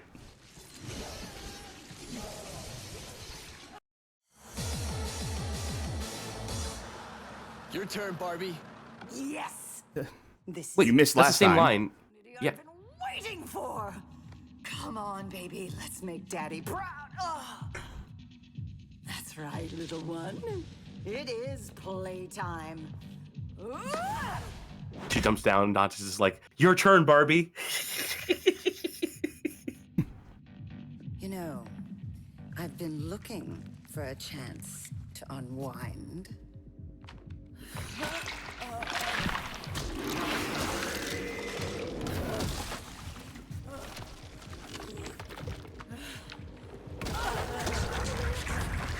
Capcom's going to be pissed when they find out they ripped off Resident Evil 6.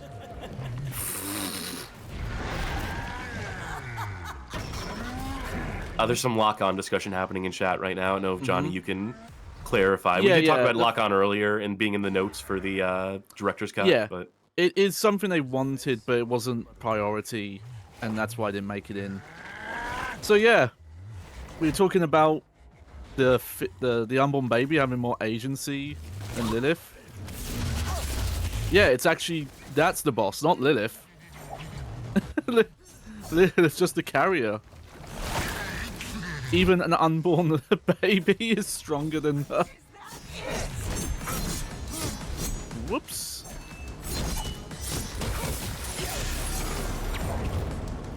I mean, is Lilith meant to be a succubi in her own right? At the very least, like, she's in charge of doing the club thing that turns human into collaborators. So I guess in that sense of, like, seducing people to evil.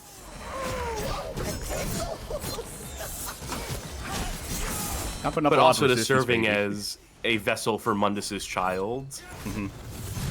That Mundus does not seem to think much of her. They make a big point about how Mundus has no love for her and only sees her as a commodity, as a means to an end. Yeah. Despite her devotion to him. Ah, much like Which Virgil, is, you know, makes you think. You know, Mundus is the villain. So, you know, it's allowed. It's, you know, it's, if you're making the point that Mundus is just, like, truly despicable, it has no value for anything other than his own, like, personal gain and, like, continuing his lineage and whatnot. He's the baddie. He's allowed to be just cartoonishly evil if that's what you need to have an antagonist in your game, I guess. Yeah. It just sucks that this character gets dragged into it. It just sucks that Lilith, you know, in catering to that, plays his game. No, baby, don't expose your weak spot. Bad baby. Get out of here!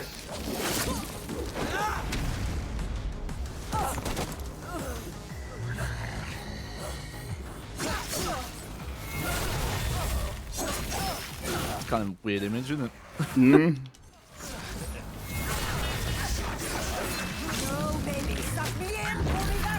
Weird sentence.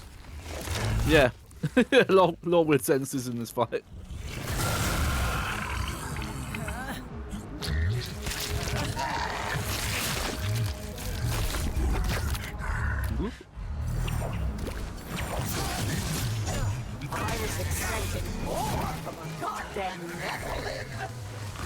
Last I checked, lady, we were kicking your ass, but, you know, sure.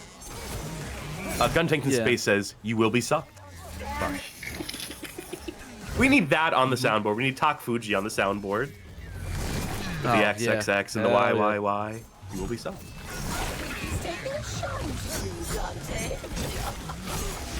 In fact, maybe I should do that before I forget to do that. Notice Dante doesn't actually have a lot to say, which is uncharacteristic for even this version.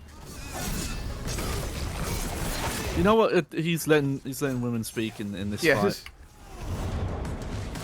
He's sitting his ass down and listening. He's being an ally in this fight. You know what? I have a question. Just fuck it. You can try. Okay. What actually happens if you devil trigger in a boss fight like this?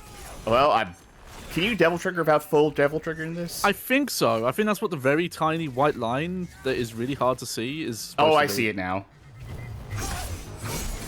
Yeah, I only asked because I only just noticed it. And I was thinking of how devil trigger works, so it made me think, does it work in boss fights? Like this.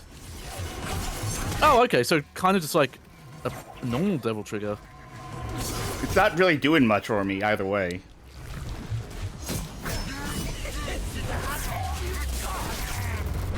I'm gonna use a second item here. I think I'm trying to get too fancy with it, is the thing. Yeah. Well, also, because of the way the camera's focused, yes. I saw it when you started jumping over them, it made it harder to see the projectiles coming in. So I get why you weren't jumping as well.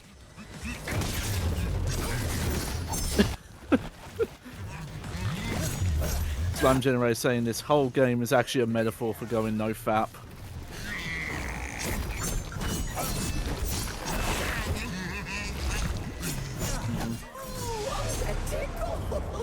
Alright, I got the line recorded. I'll edit that down later. It's very important that I stopped watching for a minute so I could watch Tak Fuji instead. I might have to look at this fight in Definitive Edition again, because I think they might have actually toned down some of these effects. Because some of that flashing is actually even making it, like, not eye strain, but definitely readability issues. Yes, this sucks. I can't fucking see. Okay. There we go. They turned the lights on finally.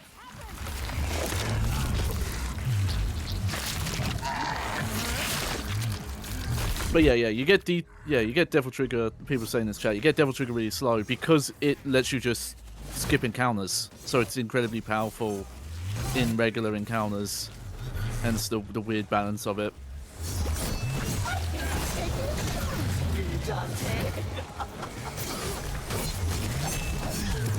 Oh, okay. Vestas does have a good question. Could the visuals in this maybe be a bit harder to see because this is the PC version and it's running at 60? I don't know. I have a feeling that's not a factor in making it harder. Yeah, bear in mind, like this, for the time, this was a honestly exceptional PC version. We've had some crashes and stuff, but this is. Yes. I mean, like I said, for the time. For its vintage, the fact that I didn't have to do anything to make this run is kind of amazing. I used to get away from that. Like, it took a very long time for PC versions to be, for like mainly console better games to be up to snuff. You know, like Batman Arkham Knight was not long after this. Ah, nah, she's run out of dialogue. Oh no. I feel like I'm doing this fight wrong. I feel like there should be a weak point that I could have grappled onto at this point. I think it's. I got it in the first phase, but I never got it again. Yeah. Whatever, it's gonna die. Yeah. You make me sick.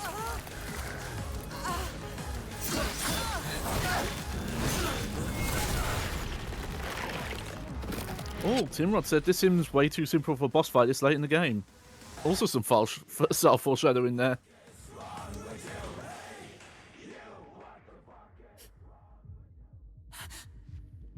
Get up. not gonna kill you or Mundus' spawn. I'll let you both live if you do exactly as I say. I will. I swear. I'm nothing without this brat. Now pull yourself together. Woman who runs a family YouTube. Thanks for getting in touch, Mundus. Sorry it took me so long to get back. Regarding your trade offer, I'd like to suggest a counter proposal. The life of the girl for the life of your child.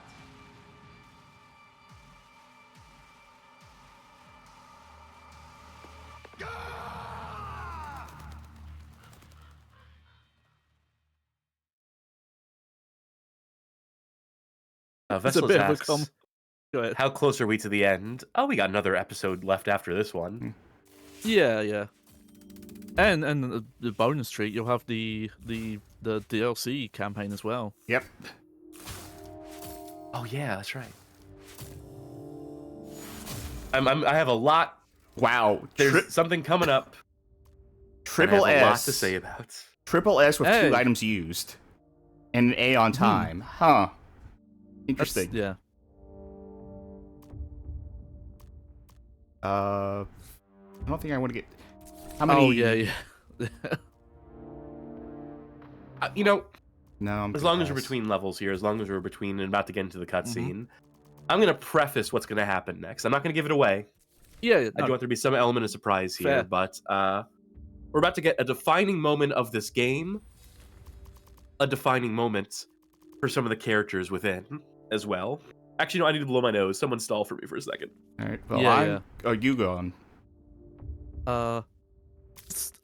Stuff that I don't know how to phrase it without spoiling it, but stuff that could be potentially triggering because it's pretty horrendous. Yes. Okay, you know what? I know someone who has this as a trigger.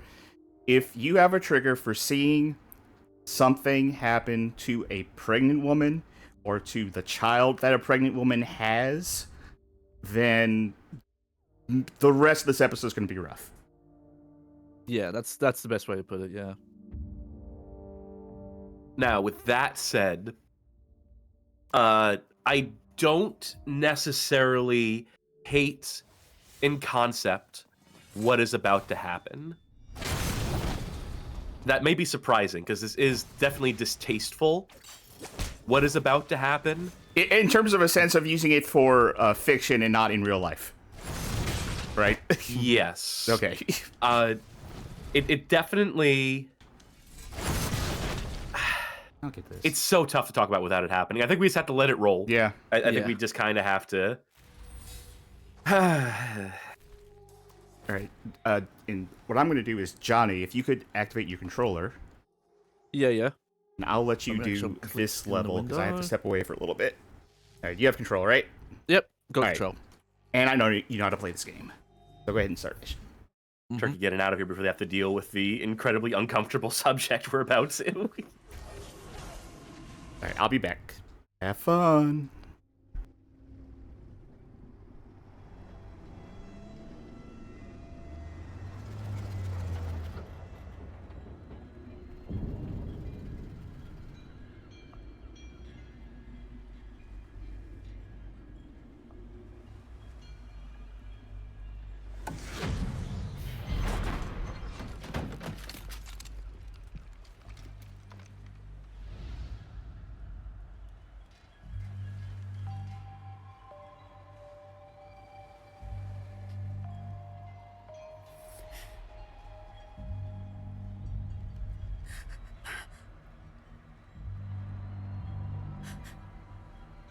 It is distressing how uncomfortable she is in the situation, to be sure.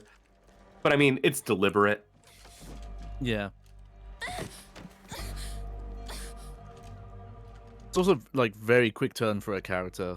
Like if they could even like render her difference to make her seem more human looking here than she did earlier.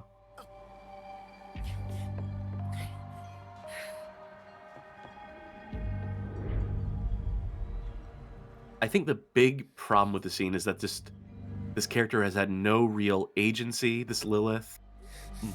she's sympathetic only in the sense that you feel bad for her from like the meta sense, from the, you know, being a player sense of, man, this lady has had it rough. Yeah. But, you know, she doesn't do anything to warm herself to the player during that previous level. You know, the whole thing is she's saying really reprehensible things to Dante as well. I will also say that, remember, the big thing, the big goal here for our characters, Dante and Virgil, is baiting Mundus out. Yeah. They could have just demanded that he come here, that he show up to this trade, to this exchange. They're predicated under the idea that the only way to get Mundus to come out so they can attack him is to make him really mad. Yeah, because he gets power from the Hell Gate, which is that whirly thing that you see in his office.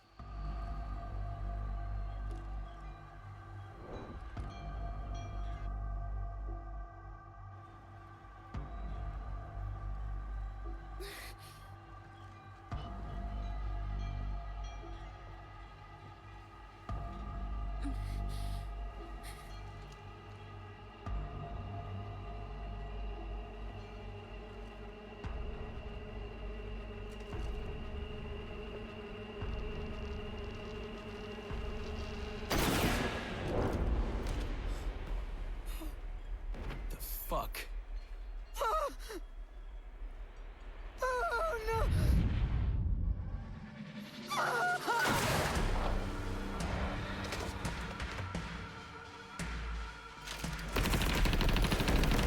I will also say, you couldn't have waited till she was a little closer to the other side. Did you have to do this in such a way where you put a cat in danger completely needlessly? It's also... Virgil's expression when he first does it is very strange, because he looks surprised and then happy. I will say, I don't know what they were going for with the surprise face. Yeah, that's weird. I'll say, just a point. The plan isn't... They don't just need to get Mundus out. They do need to get to that Hellgate. Mm-hmm. Yeah. So even if they just got him to come out, that wouldn't be enough to do what they're trying to do. Yeah. Not saying that excuses anything, just clarifying. Yeah, but I don't think Mundus would leave anyway because of that. I had to. You don't. But did you really have to?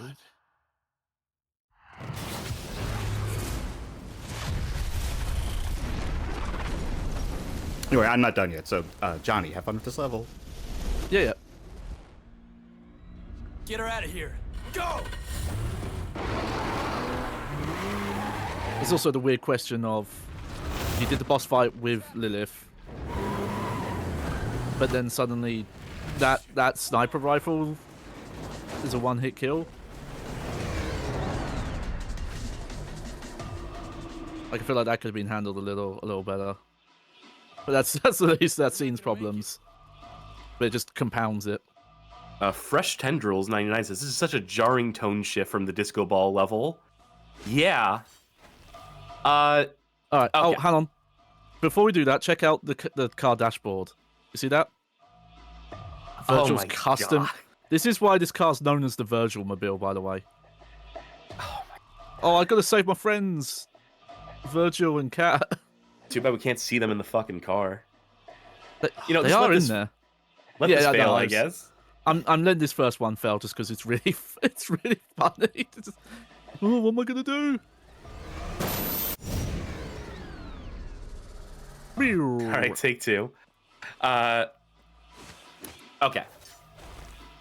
So, I don't think this scene needed to be in the game. There's a billion other ways they could have got to the point they wanted to get to narratively here, where Mundus is enraged.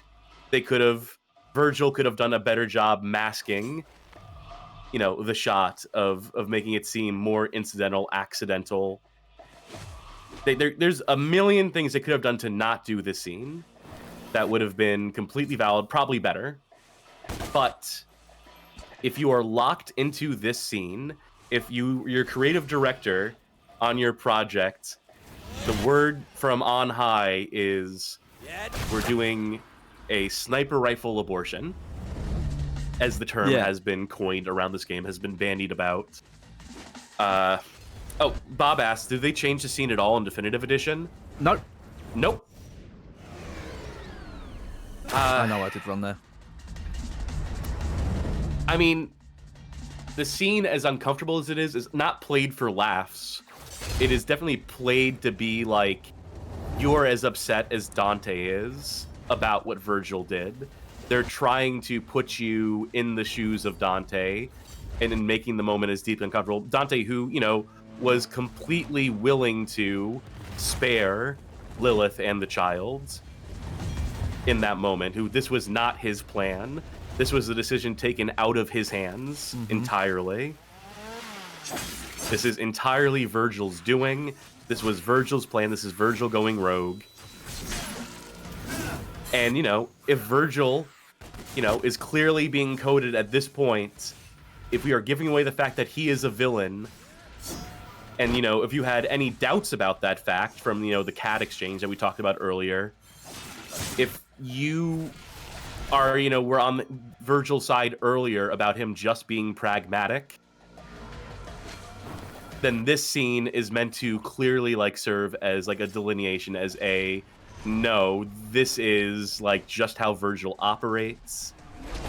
His practicality or pragmatism, or his just desire to get to the end point, how callously he regards lives, people as pawns at all in his little fucking war, then sure, this scene makes a sort of sense. I think the problems really are just that Lilith is so underdeveloped, and the ways that she is developed just make her like a non-character, just make her a... She's literally a sex doll for Mundus. And in terms of how Mundus sees her, that is basically her function, is just to be a vessel. She is dehumanized, so it makes you feel extra bad. It feels extra gross because of the character at hand, because of the character who is being made to suffer here. And yeah, so I don't like this scene. I don't like this development. If I were writing the game, if I were armchair game writer, creative director, I certainly would have gone in a completely different 180-degree direction from this. But as far as what they did here with that scene, they handled it as best as they could for a bad idea. With the pieces in place, with the tools at their disposal, they accomplished what they set out to do in terms of immediately making Virgil just like making you question everything about him. But I don't know. It's definitely like, you know, if this is your reason, if this is where the game loses you completely, that is 100% valid.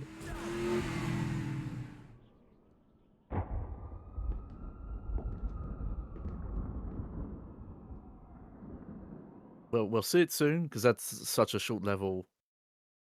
First off, there's also the weird bit. So there's a bit where, you know, Dante talks to the demon Phineas in the jail, and he proposes that idea to Dante, and I don't think Dante fights back to it. Doesn't say anything, and I think he's just sort of taken aback. I think he's shocked in that moment that, you know, after all the conversation he had with Phineas about, like, you know, I'm not a fucking demon. And then, you know, he's starting to like see not the humanity necessarily, but he's starting to look at Phineas as like, all right, this guy's good. He's helping me out. You know, he's being like, you know, not all demons are bad. Then he makes that suggestion and it immediately undercuts it. Like any like positive impression Dante had. I think the idea of that exchange is for Dante to be like, what the fuck kind of idea is that? Yeah, I just don't think that came across well enough. No, it didn't. I think, yeah. And then this next cutscene as well. We only got the one upgrade, so I think we can just power on through.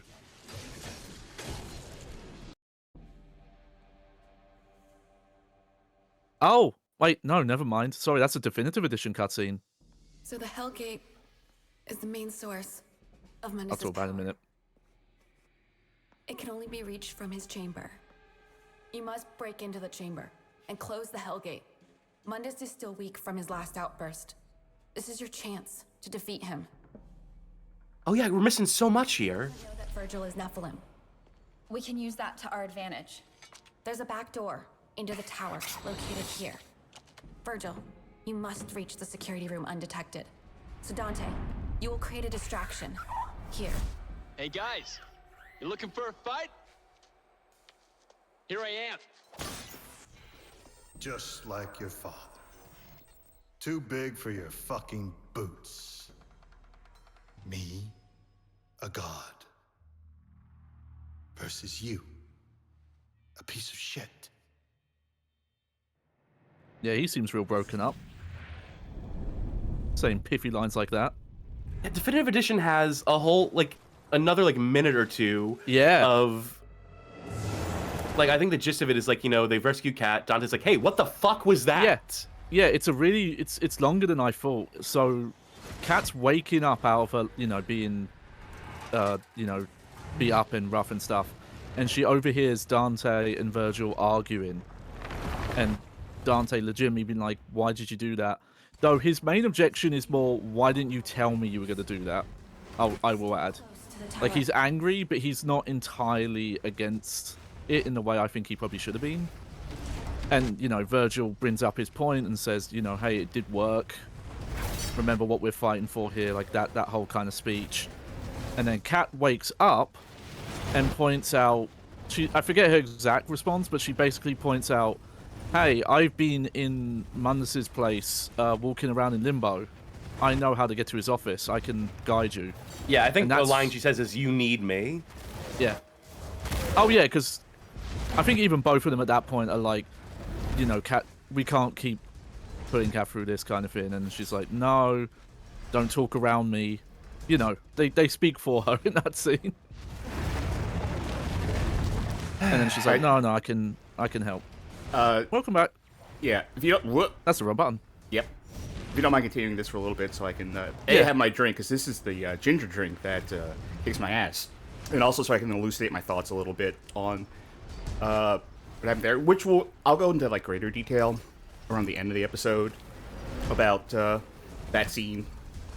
I do think in my mind, and I don't know if this was anyone's actual response to this. I'll say this right up. I'm not going to strawman a DmC fan who says Virgil was right, because I've never actually heard that, so I'm not going to make that up. But I could see the type of person who would say Phineas was right, Virgil was right, looking at it from a purely, well, no, this is a demon baby, this is, like, just an evil thing, just kill it, that makes the most sense. Looking at this from this non-empathetical, to be clear, it's a lack of empathy at that point, and also just purely, like, logical view of, like, well, just do the thing, why not, you know, all's fair in war, kind of a thing. And I think part of that, like I said, it is lacking kind of like empathy in there, saying like, oh, there probably could have been a better way, but also ignoring the idea that the writers were in control of this story. Like, it's not that Virgil wasn't actually in this situation. The writers put that situation in there and then wrote their own ending for it. So, there could have been a different way to do that on the part of the writers. Yeah, that's my big problem with a lot of that stuff, because again, there's the big universe hook of only a Nephilim can kill Mundus. So a lot of Virgil's, hey, we have to think a bigger picture, we have to prioritize you and me, because literally the plot says without you and me, Mundus wins. So that's a big problem. And I think I'll echo what Cass said, which is that that sort of a thing, that plot development isn't in a vacuum something that couldn't be done, something that dark, but it's the way that they will, future tense, follow up on it, and the context of the rest of the game around it. Because this game has been too silly and too irreverent, I think, to handle that as a plot point with any sort of... It has not earned it. Yeah, in any sort of capacity. Yes, it is not suited for the game that they have made. And it's not like that was a turning point where the rest of this story is going to be dour and serious and, like, make that a thing that really hinges on everything. It's going to go back to trying to have its cake and eat it, too. What is happening to that enemy? I think it might be stuck in a wall. Stuck in geometry. Not to derail our conversation about that scene, but maybe we need to give it a breather anyhow, because there's still more to develop. We still need to see how that ultimately plays out. Yeah, because it's so not maybe done. We will come back to that. because I know the moment we're all waiting for, where the other shoe drops. Veslas was mentioning, how would you feel about this game's plot if it was a 70s to 80s exploitation B flick, and then goes on to say, God, now I'm thinking about the game Wet, which might be a contender for streaming. And Wet is a game I have a lot of thoughts on. Best soundtrack in a video game, maybe. All Psychobilly soundtrack very much appeals to me as a Psychobilly freak. But also, that video game is the video game I would make. That game read my mind. The developers behind it, Artificial Mind and Movement, read my mind and made the video game I would make, warts and all. I would have made Wet. With all the issues that it has, I would have had all those issues in my game as well. Maybe less of the Grindhouse shit, because the Grindhouse aesthetic was like already played out at that time. But yes, Wet will appear on the show at some point. That may have to be exclusively for Patreon with the VODs, because I am not going to turn off the music for those playthroughs. I am not going to mute 3 bad jacks in the Arkhams at all. Once inside, you will face Mundus' elite guard. Oh, hello, Dream Runner. Take him out quickly. This guy's blue. Showtime. It's a Rodal.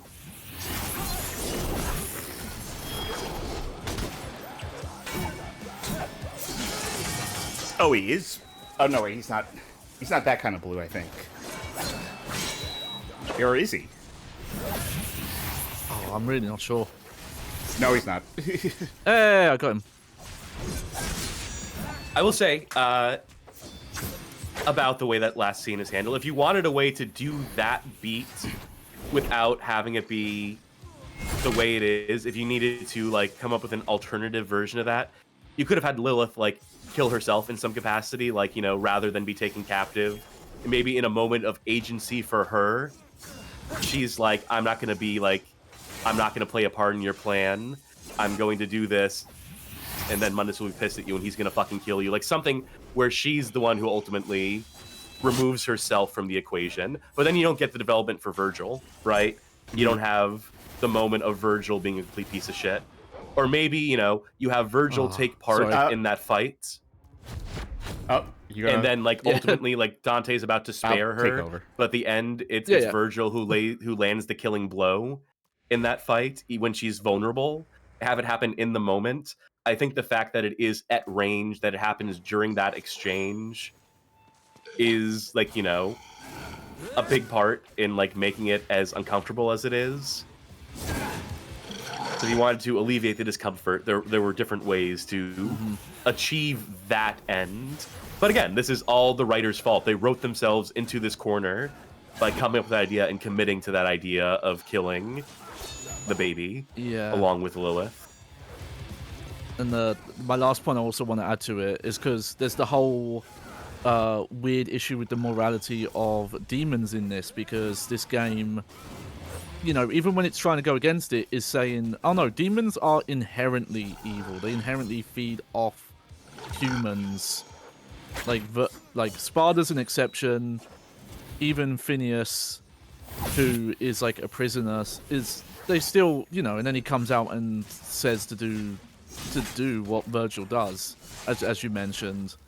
So it doesn't help its case either, that they keep trying to like pull this turn of like, oh, you know, actually care for the demons, while also, again, it's weird because you're not supposed to side with Virgil, but it's like the writing's trying to justify him. It's so strange. My read is that I think that the writers did want you to think Phineas was right to some degree and not just being evil. Like, I that's kind of what I'm reading out of his intention. I think there is this idea that they're trying to get across is like, Phineas is like, no, I've been in this shit long enough that I know, like, this is the only way to do this. Again, writer's fault, but I think that that's what I read out of it. I'm going to take umbrage with the comment in chat again. If you can. Sorry in advance. A security guru guy says, wait, guys, I thought you played bad games. Not the episode, not the time, where we just got through the fucking sniper rifle abortion scene in this. No, that comment doesn't hold up anymore. I'm sorry. You're about 3 episodes too late to come in and make that comment. Yeah. We've so firmly established our thoughts on this game at this point, and yes, it's a functional game that plays moderately fine. We're getting into the cracks starting to show in the gameplay, but I think we firmly established that the narrative in this game is fucking trash, and that it alone is enough to completely undermine and undercut everything about this game. That, you know, whatever positive merits this game might have are completely undone by how sloppily, shittily, meanly, cruelly this game handles its narrative. So, I don't know. Going next. Incident 73 says, and somehow didn't kill the series like everyone said. You know, almost did. It very well almost did. DmC 5, if you don't remember, came out of nowhere because people didn't expect there would ever be a DmC 5 after this game. Yeah. People assumed that this did in fact kill the series. Yeah. I As highly well it could've. recommend staying tuned for the epilogue history we'll do. Good, brother? Probably Good. Probably before we do the DLC, I think, but we'll double check because that depends on the timing. Make your way to the East Wing. Virgil, you will make your way to the West Wing, where you'll find the main server room. Good luck. You too. Do you think Virgil's going to find a Vida over there? It feels weird to say right now that I do like the stylistic thing of where they're doing the blueprints popping up as you're playing it. But, like, we're coming off of, like, a weird point to all of a sudden be like... And then there's this stylistic thing that I think is kind of cool. It's like... Yeah. Oh, no, I agree. We had a real turd in the punch bowl moment just now.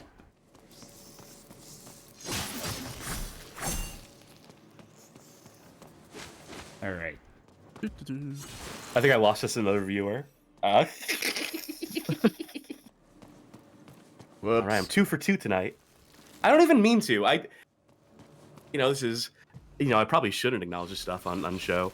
But you know, when people come in come into chat with like certain comments that just like get my dander up, and even if they don't mean to, even if I don't mean to chase them out, I just like feel a need to be like, no, we're trying to like make a case here. And I'll say definitely, like, when people come into a game like 3 episodes in and like have the comments, the same comments that we're getting in episode 1 about, I thought you only played bad games here, or I heard this game is good, what are you doing playing it? I don't know. Just watch the previous episodes. If we're doing a playthrough in progress, you're coming in like halfway through, I don't know. Maybe just think twice. I think that might be an expectation from other Twitch streamers where, like, sometimes people are just... And now I've seen that security guy before in here, but sometimes people do just come in from the Twitch pages, like, seeing, like, oh, someone's playing this game, I'll check it out. And a lot of streamers don't have, like, the rigidity that we do with, like, our formatting. Oh, hey, you're still here. Okay, never mind.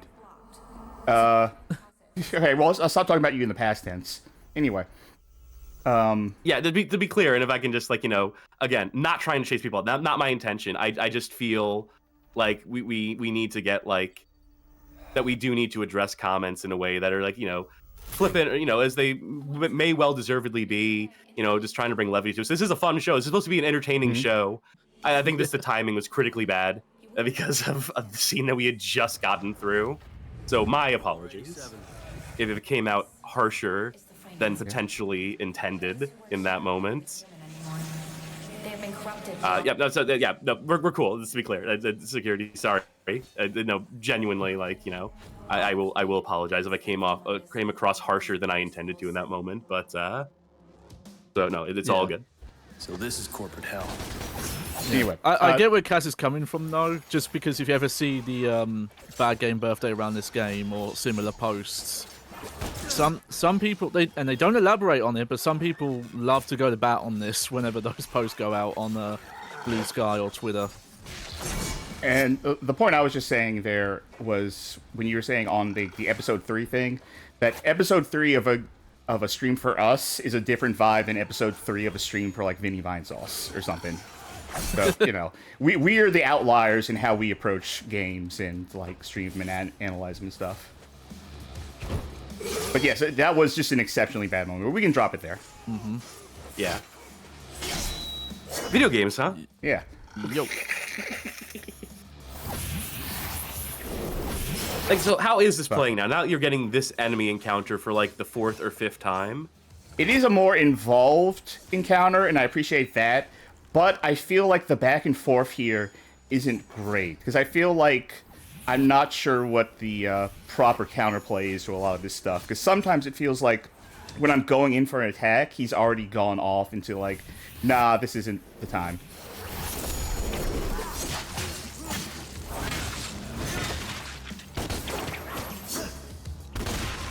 I'll mention the camera doesn't help. There's a lot of time where the camera wasn't following the enemy. Not even the teleports. Like when it was just doing dashes, it wasn't following. Vesla this is a comment in chat that I want to read. Just to play devil's advocate for a bit, people saying, but the gameplay is good, is on the same level of stuff like, well, the story of that movie is bad, but the action is good. Like, at a certain point, I think people are allowed to have those sorts of hypocritical opinions about art. Obviously, it's just, this doesn't go with everything. I mean, like, things can exist in multitudes. Things can absolutely exist in... No, this isn't reiterating the point. Don't worry about it, Veslas. I think this is a valid point that, you know, about the separation of games narrative and gameplay. You know, I think it's you know, if I can put on my critical thinking hat here, if I can put on my writerly hat for a minute, is that, you know, video games, for as long as they've been around at this point, are still a very immature medium. We still have not gotten to the point that people think we're at, where games as art is sophisticated enough, mature enough to handle like nuanced stories like this, at least not in the AAA space, where so much of this is written by committee with big publishers in mind. I think there are indie games that have absolutely nailed that because they come from a very personal place, right? You know, a singular vision can be extremely expressive, and you can say a lot, and putting the players in the shoes of protagonists in a game like that. Like, an example I always use is that Dragon Cancer, right?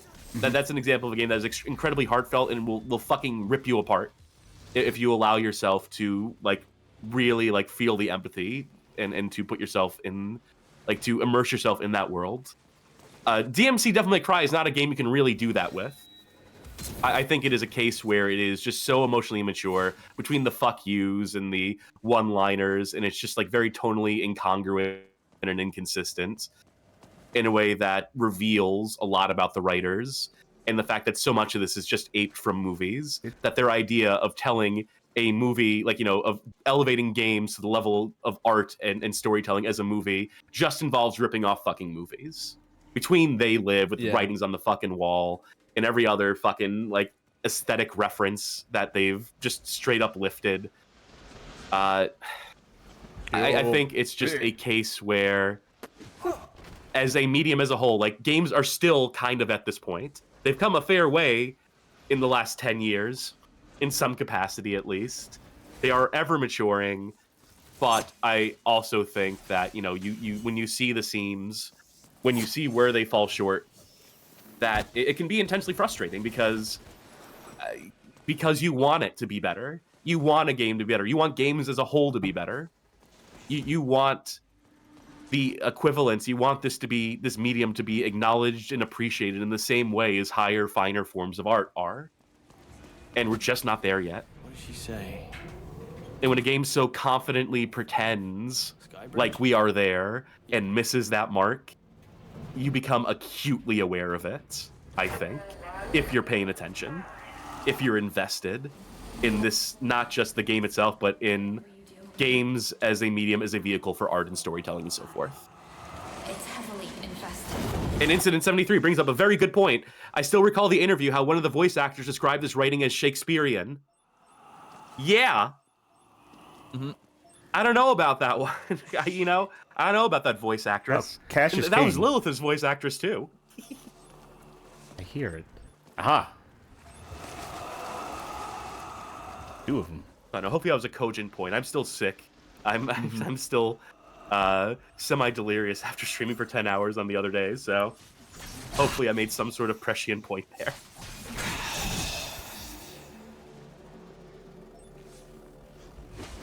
All right. Oh, still here beeping though. It? Yeah. Like, go left from here.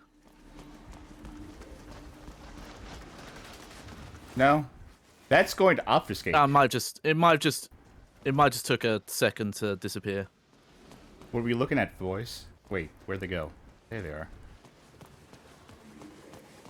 it's a bit gone, but there's that line where they mention like, oh, the people who work in the finance part are so corrupted they're barely human. And I remember one of the news articles from a gaming website defending it mentioned that as being like one of the game's best zinners. It's like, no, it's literal in this game. It's not subtext. It's not commentary in this game. They meant it literally. Like, working for Mundus corrupts you physically. I mean, cue the fucking Garth Marenghi quote that we've said like 100 times in this playthrough so far. I've known writers who use subtext and they're all cowards. Yeah. The least subtle video game to ever exist. There is no nuance to be seen in DmC Devil May Cry. Yeah. And it's also related to what you said about, you know, the games that are able to tackle the serious subject of empathy and things like that. It's still wild to me that this same developer made Hellblade. To meme, it's specifically creative lead on Hellblade, and how much a man grows. Matured that is. Yeah, I mean that's entirely true in reality. Yeah, I can't lie. Like that game covers like very sensitive topics, and it's aside from the name being in the credit, I wouldn't believe it was the same people involved. You know what? It also massively helps. You go, Cass. This is very quick. I would like to think that Tamim probably saw the feedback to this game and complaints about the way it was written, the way the characters were, you know, written about and whatnot, and probably reflected on that and learned from it. You would hope is the best case scenario, and that he endeavored to do better. It also helps a lot when you bring people on specifically to help get something right. To like check for tone, check for accuracy. Round trip can use. Oh yeah, they worked with a lot of like mental health specialists and psychotherapists, like doctorate people on that, and they've even done some good stuff for like helping set up institutions and raising money for mental health awareness around that stuff as well. It's a massive turnaround for that studio. But again, you know, you don't want to generalize. There was one guy writing this. There was one art director. Again, check out the epilogue if you want to know more about that.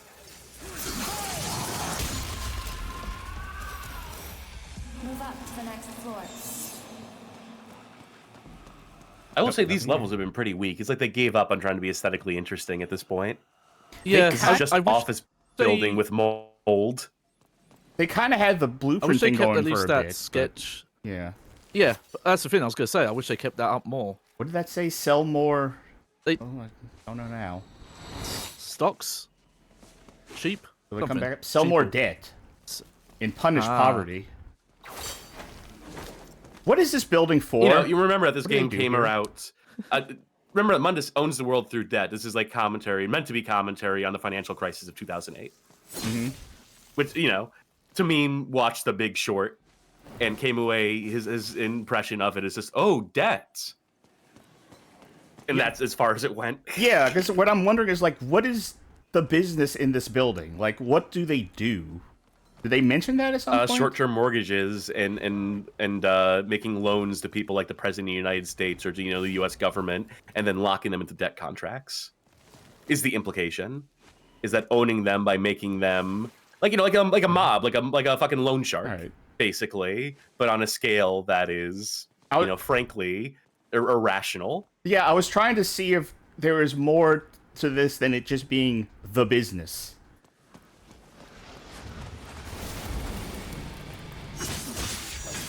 Well, you know, capitalism.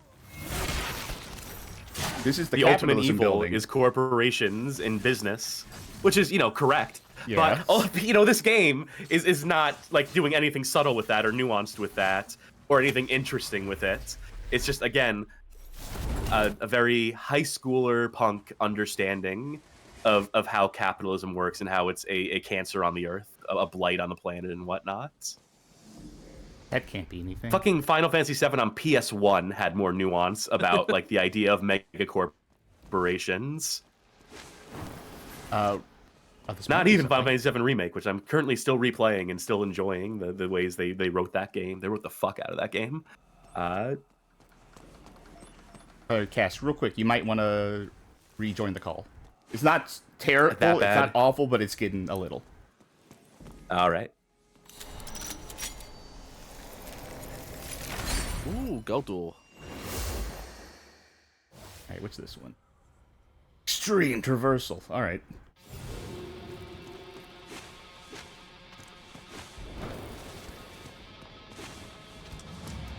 It's going to be hard, I think, towards the end of this to...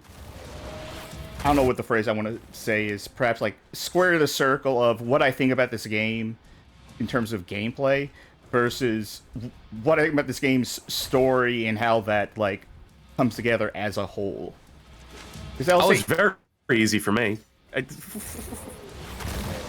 don't know. I'm seeing this both in terms... Please do the thing. I'm seeing this both in terms of just viewing this as gameplay solely, and then also in encountering story with it. And I will say, like, while I have positives to say about the gameplay, it's not entirely positive either. Is the thing. Yeah, this platforming shit looks either A, tedious, or B, badly implemented, depending on the level, depending on the set piece, depending on the sequence. This one seems tedious. The car QTE section seemed very poorly implemented and very poorly thought out with bad geometry that was pushing Johnny off of the path and into the abyss to reset multiple times. That part where I slid off a fin specifically, I just wanted to get past it because I had failed them for so many times, but my dandy got ired. I'll have to play it myself later to really get a feel for it because I wasn't in the room at the time. As generally speaking, this game has entirely too much platforming. Yeah, and again, that mission really shows what I mean by the kind of the on-railsy QTE-esque design of it, because it is mostly just, oh, remember these buttons, remember what like devil mode does what platforming. Which is partly why I was like messing up as well, because I'll also say what I just did there was optional, entirely optional, but you're still right. Yeah, and you're still like very much encouraged to do it in terms of A, your ranking, and B, like gaining access to resources that can prove vital. Absolutely, it is technically optional. But and I'll say, at least gameplay wise, the car bit is quite similar to that challenge. I'm pretty sure actually it's the hardest the platform even gets. Oh, I wanted to look at the whiteboard. We can go back. Let's look at their business. Well, there's what the if building. They had a question mark step 4 profit joke here? Would that be funny? Texture's too low. Oh, I hear. I want to say that building layout thing is meant to be like a reference. Like it's trying to look like balls or something. Did I come up through this way? I think you did, yeah. I hear the blips. No, I came through that way, getting closed behind me. Yeah, maybe go down. Oh wait, okay, maybe that's just if you want to go backwards then, yeah. Demons will have detected your presence in the East Wing. Time to move. Well, that didn't work for some reason.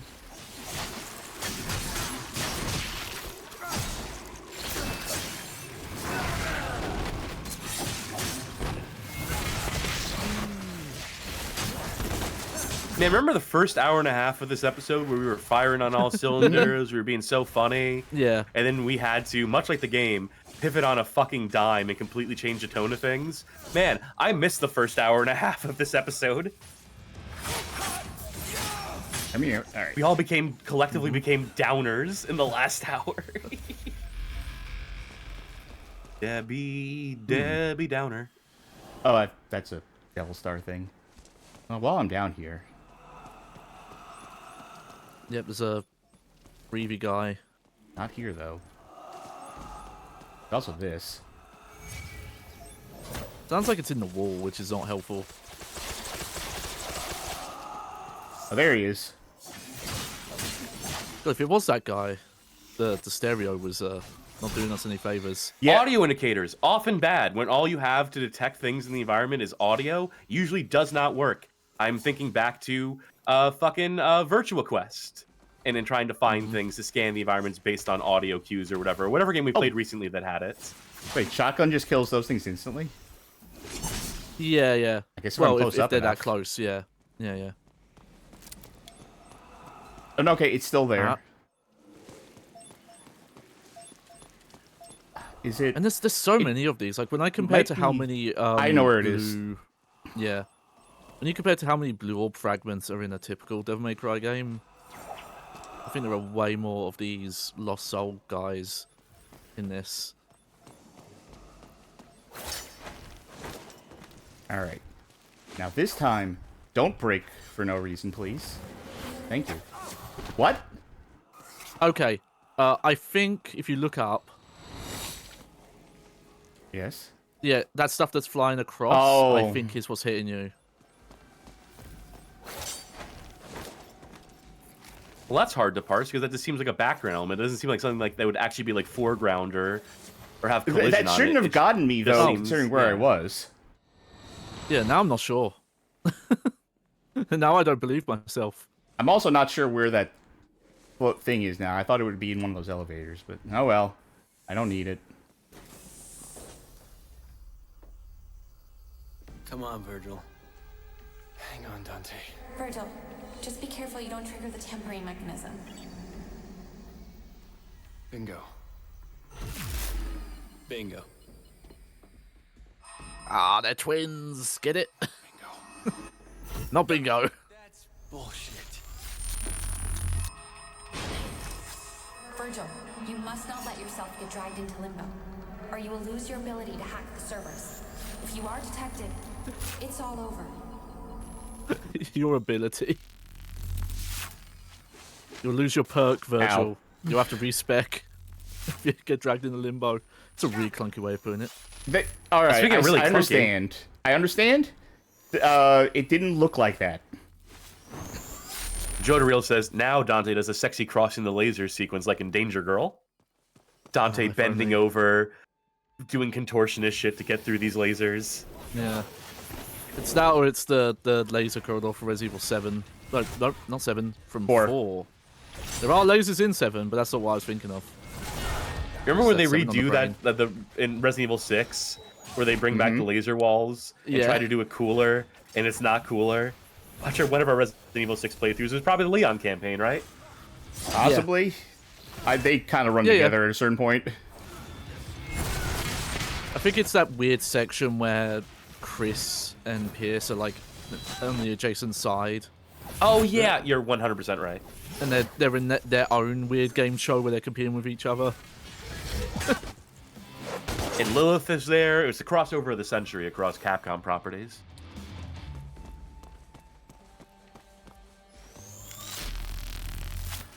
I don't know. I don't think games need these laser sequences. Honestly, I think I'm over them. Especially with how this game has made abstract obstacles like that. They could have done something better. You know, like maybe a, Limbo take on the lasers, as opposed to, it's just lasers in Limbo as well. Yeah, that felt like that shouldn't have been in Limbo, ultimately.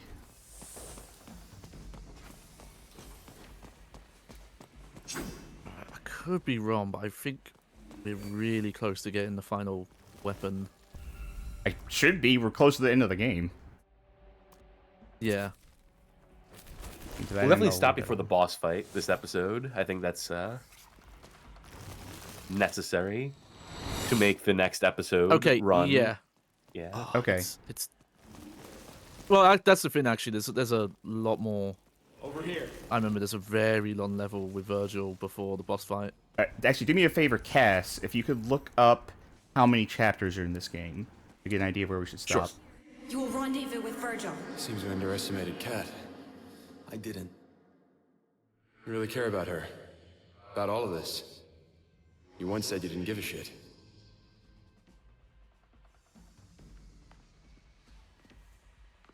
Take the elevator up to floor 154. Here, Dante, take this.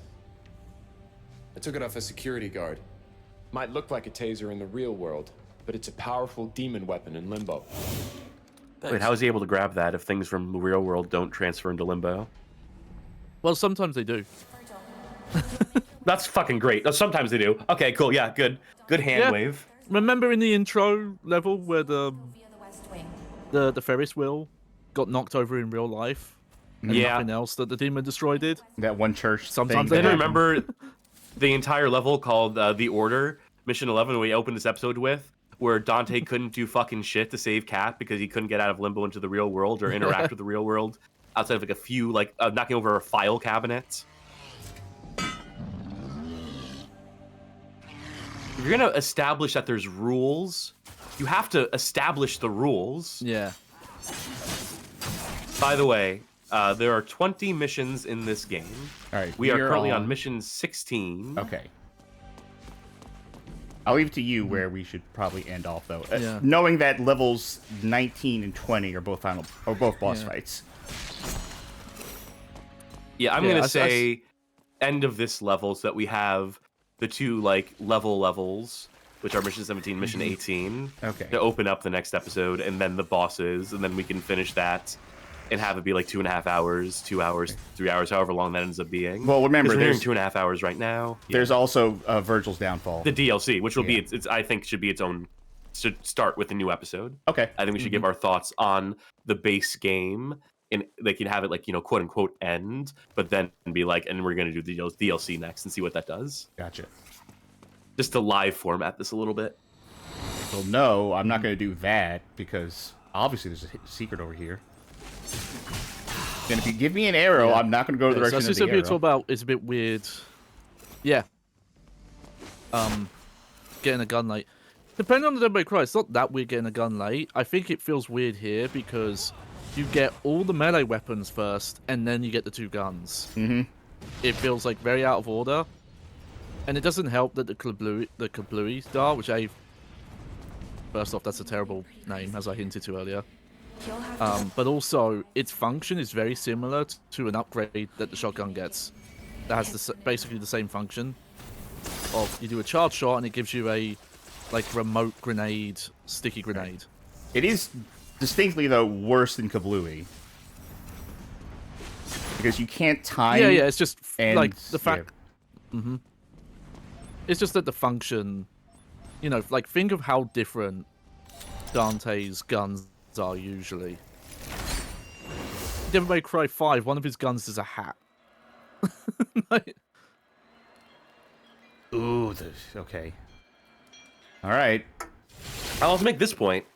You know, a difference between this game and better Devil May Cries is that Dante relishing the weapons that he gets, the new weapons that he gets. Those scenes are, you know, are always fun, are always memorable. DmC5, you know, how many GIFs did you see of Dante getting the hat and doing the fucking Michael Jackson tribute? Like, because people like that stuff, because it's fun and endearing, because it, like, shows that Dante is, like, finding his moments of levity or whatever the fuck. This Dante never has a moment like that. Never once. He gets a weapon, and then it's in his inventory, and there's a tooltip, and that's it. The closest is the fists. Like, when he gets the fists, he does, like, you know, does the whole cam punching thing, and that's it. It's a shame. It's almost like they knew, and then they were like, oh, we forgot to do it. Let's just throw it in here quick.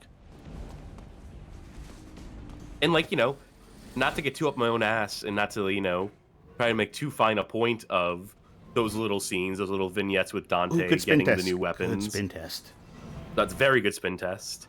Yeah. But, you know, those little scenes, Dante pulling out Michael Jackson moves, in a way, reiterates his connection to humanity. Mm-hmm.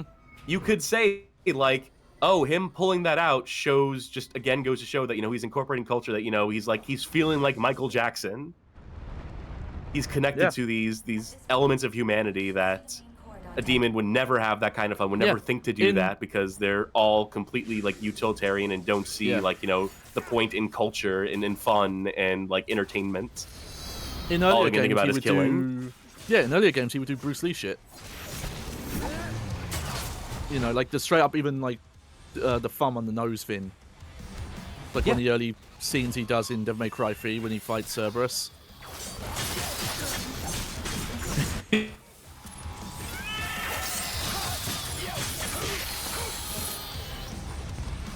And I saw someone mention it earlier. They were just talking about No More Heroes and mentioning like that has kind of done in an irreverent, ironic way. I feel like Travis is kind of like a more Western take on a Dante character. Because, you know, obviously, like, that character loves anime and things like that, but he doesn't feel as, you know, if it, like, the commentary that he is Westerner who's into this culture and this nerdy stuff, and wants, like, his real life to be like an anime, does come through really well in the writing.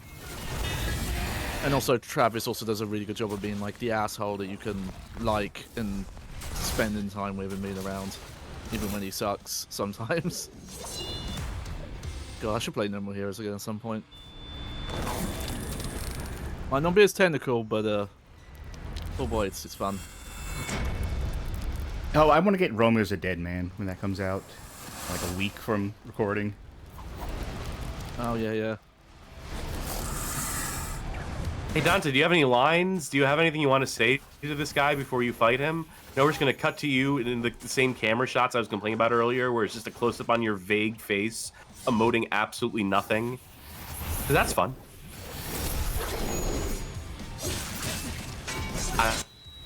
You know, for as much as the level design and the aesthetics and blah blah blah blah, man, this game really has no personality. Does not have any fun.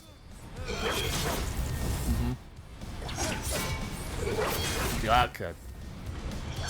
Yeah, Lucy pointing out, yeah, it's been a while, but Dante's not talking much about cutscenes, right? He normally does, is the weird thing. I guess because they've got the conceit of Cat narrate, like, in the past narrating. That's what she's supposed to be doing. It's like, it's flashback to her describing the plan.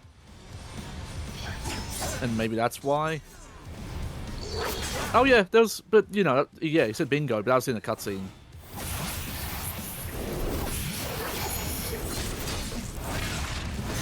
I mean, I guess it depends on how much time you think's passed since... Oh wait, he's stunned. They got Cat back.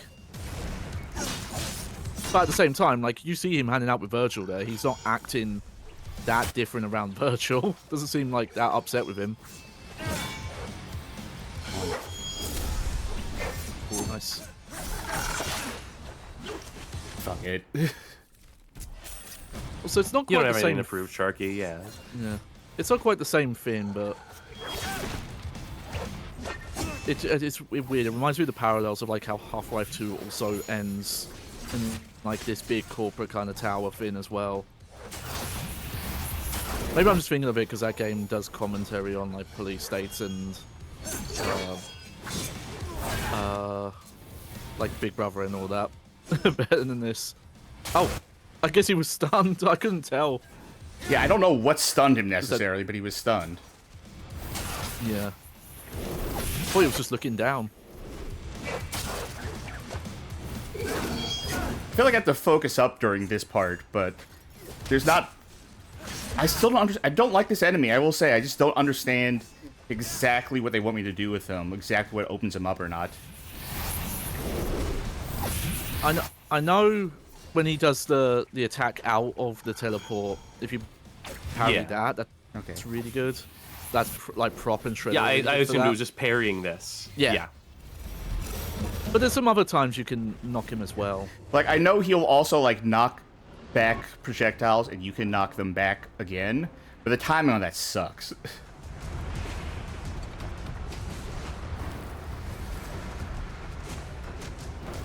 Okay.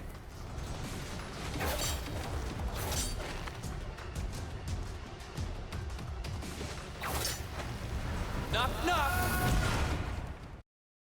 Oh, we still I take it back. This game is having fun. This game has so much levity. What was I talking about? Wait, the way that scene plays out, is it in canon not Dante making those yeah noises? Is it the fists? It might be the fists that are having a good time, because he said knock knock and then the yeah happened like while we were still speaking. It's probably a technical reason, but that's my headcanon now. Like failing platforming, I think counts as deaths in these sections. All right. Well, before we move on to our final thoughts, I'll need to do something real quick, which is put us on the screen. So give me 1 sec. All right. Let's see. Also, we enter the call. Okay. Bro. Pop. There we are. And again, I'll just go into training mode and dick around a little bit while we talk. So, who wants to go first? We talk about. I'll get it out of the way. Okay. Yeah. I won't belabor points that we've already made too long. I think we, said what we needed to say. There is another shoe waiting to drop still, as far as the ultimate culmination, the ultimate quote unquote payoff to the killing of the child, to the infanticide moments, where I think like any credit I might have given it is deeply and immediately, very quickly and concisely undercut in a moment in time. The defenses I had of Dante not having like any agency or like any participation in that, just being a bystander to it, they correct that mistake. I don't know how else to put it. Yeah. But it just feels like at this point the game really is, after that moment, it is such a tone shift, and I think it is carried over into this level you just played, being so fucking boring and sluggish. This last level has seemed like the least fun thing in this game so far. I don't know how much you'll get into it, Sharky, but it really seems like the gameplay is falling apart at this point. It seems like they had their moment where they did the shocking, edgy thing that they thought would generate headlines around this game. I almost wonder if that's the motivation for doing something so shocking. Because remember the time this game came out, 2012, right? 2012, 2013? 2013 January. A little game by the name of... close enough. Remember Call of Duty Modern Warfare, and how for a few years there, after the nuke moment in Call of Duty 4, and then, no Russian in Modern Warfare 2, and so on and so forth, they just kept every year trying to one-up like with themselves with shocking moments that generated a conversation. They wanted to have that in this game. They wanted to have that moment, and then they wanted to treat it super seriously, so they couldn't be accused of just doing it for shock value. They had to weave it into the narrative in such a way as to be like, but we're doing it in a very serious way. It's having their cake and eating it too, as Charky said earlier. So acknowledging that angle and thinking about that definitely like alters my opinion somewhat as well. And again, seeing the culmination to it. But the point I was making, tangents, I love them. Man, it seems like gameplay really took a fucking backseat, and they really expected players to be like thinking about that and stewing on what just happened, an hour ago at this point in the gameplay. And so just like getting rid of the commentary, the running commentary from Dante, dropping any sort of jokes and any sort of pretense, even dropping like the interesting aesthetics in a mission. So you're just going through fucking office hallways and fighting enemies that fight like you. This just seems like falling off a cliff territory. Maybe not falling off a cliff. That might be too severe. It definitely feels like the luster, the shine, the energy is gone at this current juncture. And I don't know if Charky will confirm that. We'll agree with that when they get to their talking about the gameplay at this point. But that's where I'm at right now. That's how it feels to me as observer. Johnny? I'll go next. Yeah, I definitely echo those sentiments. Talking about the gameplay specifically, I think this game... What? That's your boomstick. I've never seen that happen before. But yeah, it front loads its new moves and upgrades that, like, when we got to the start of this episode, there wasn't much that Charky didn't have, and most of the level 2 upgrades are just, oh, this does more strength. A couple, give you more range or slightly modify the functionality. But at that point, before the episode had even started, we had basically seen everything this game had to offer, and then the 2 guns you get are very limited in terms of what they can do. Like you get this like one sends 1 or people 2 fucking moves flying, so that's something. Yeah. But it's, compared to the back and forth kind of more even way that stuff is doled out to you in other Devil May Cry games, it's a bit too rushed to the point that, yeah, when you get to this back half, it doesn't feel like they're kicking up the challenge to be like, okay, you've got the full tool set, now go wild with it. It just feels like, oh, well, you've got the full tool set now, so we're not trying to do new stuff. And I think that's a shame. And that also does, yeah, it does come across in some of the visuals. Like, you know, they do a decent amount with the clubbing area. But yeah, like when the Order's being invaded, that place does not get that interesting. I guess maybe that's because their lore says like it's the demons who make that aesthetic. But still, you don't have to have that lore. You don't have to have the lore that, oh yeah, Lilith made the game show stuff, so there wouldn't be demon stuff. And of course, that doesn't explain why this final area has been, the office area has been so boring. Half-hour long someone level. make the arguments like, oh, because they're making commentary on the mundanity of office stuff. But you know, that's in the same argument of like, oh, like No More Heroes 1's open world is meant to be boring to play because like open maps are boring. It's like, yeah, but that's not fun. You can make commentary like that and still be fun, and I don't think that's the reason either. I think they just hit a lull there. And yeah, the story as well, it obviously hits its lulls. It hits really embarrassing points as well. But even outside of that, I think just in general where the story is moving forward, it's just a lot of, well, we have to set up because we've designed this world that here's our rules about Nephilims and who can defeat demons and things like that. And so a lot of the storytelling is more functional at this point as well. You know, like think of the way Lilith talked in the scene before a boss fight and during the boss fight, where she's very aggressive and mocking and bringing up personal details. And then as soon as she needs to be a victim, it's 180, and she completely like switches up the personality. And that's what I mean by like just functional feeling writing. You know, it's just to solve the mess the writing gets itself in. I do think there's some more interesting stuff coming up gameplay wise, but yeah, this like just before the final act bit is definitely a lull for sure with the game play as well. But yeah, how do you feel about it, Sharky? All right. Well, if you don't mind taking over and making things happen on the screen, okay. So I'm not gonna touch too much on the story, other than like, because I've said kind of a fair bit already about what I think about this not being the game for it tonally, for looking at the sort of possible argument of pragmaticism and the fact that the people in control of the story are the writers. You know, I'll go into full ass story feelings on the last episode, but we'll say like it is bad. It is a bad one here. Gameplay wise, yeah, it is really, really not up to snuff at this point. Like, I still think there is a core. I almost feel bad saying there's a core good game, because yeah, technically there is, but they're doing like bad with the combat encounters, and it does feel like they've run out of ideas at a certain point. And you know, we've run into like a bunch of the issues that this game has with color-coded enemies and all that. I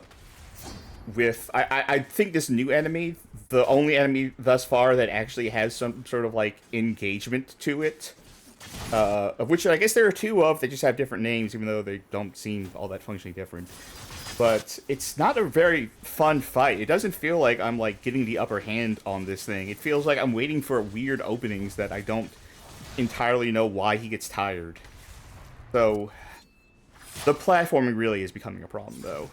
It really does feel like at a certain point they ran out of ideas for combat, but we're like, but what about this platforming section? What about this traversal section? What about, it's like, I don't care.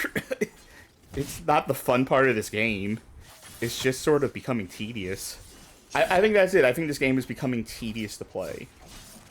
And I think the shallowness of its combat, the fact that there really are only two combos in this game. There is all Ys, or there is YY pause, YYY. Yeah, I don't know. I am starting to come around on calling this just like a bad game. It is for sure an awful Devil May Cry game. It is a gameplay-wise, I'm starting to think this is just like a passable character action game, or stylish action game rather, that you could do better than playing. And story-wise, whole other bag, but awful, awful, awful. I think that's what I'm starting to get at, though. I'm starting to get the feeling that the more I play this, the more I'm like, if you're defending this game, if you're defending DmC Devil May Cry, there are other games you could be playing. There are like so much better games you could be playing that function in this, that just feel way better than this game. Like, even if you stay away from Devil May Cry, I'm like, go play Assault Spy or something like that. Go play Bayonetta. There are so many good stylish action games out there that aren't this. Like, at a certain point, if you look at the gameplay of this, and again, we're not ignoring the Definitive Edition, although I really should play that at some point just to get a feel for what's different.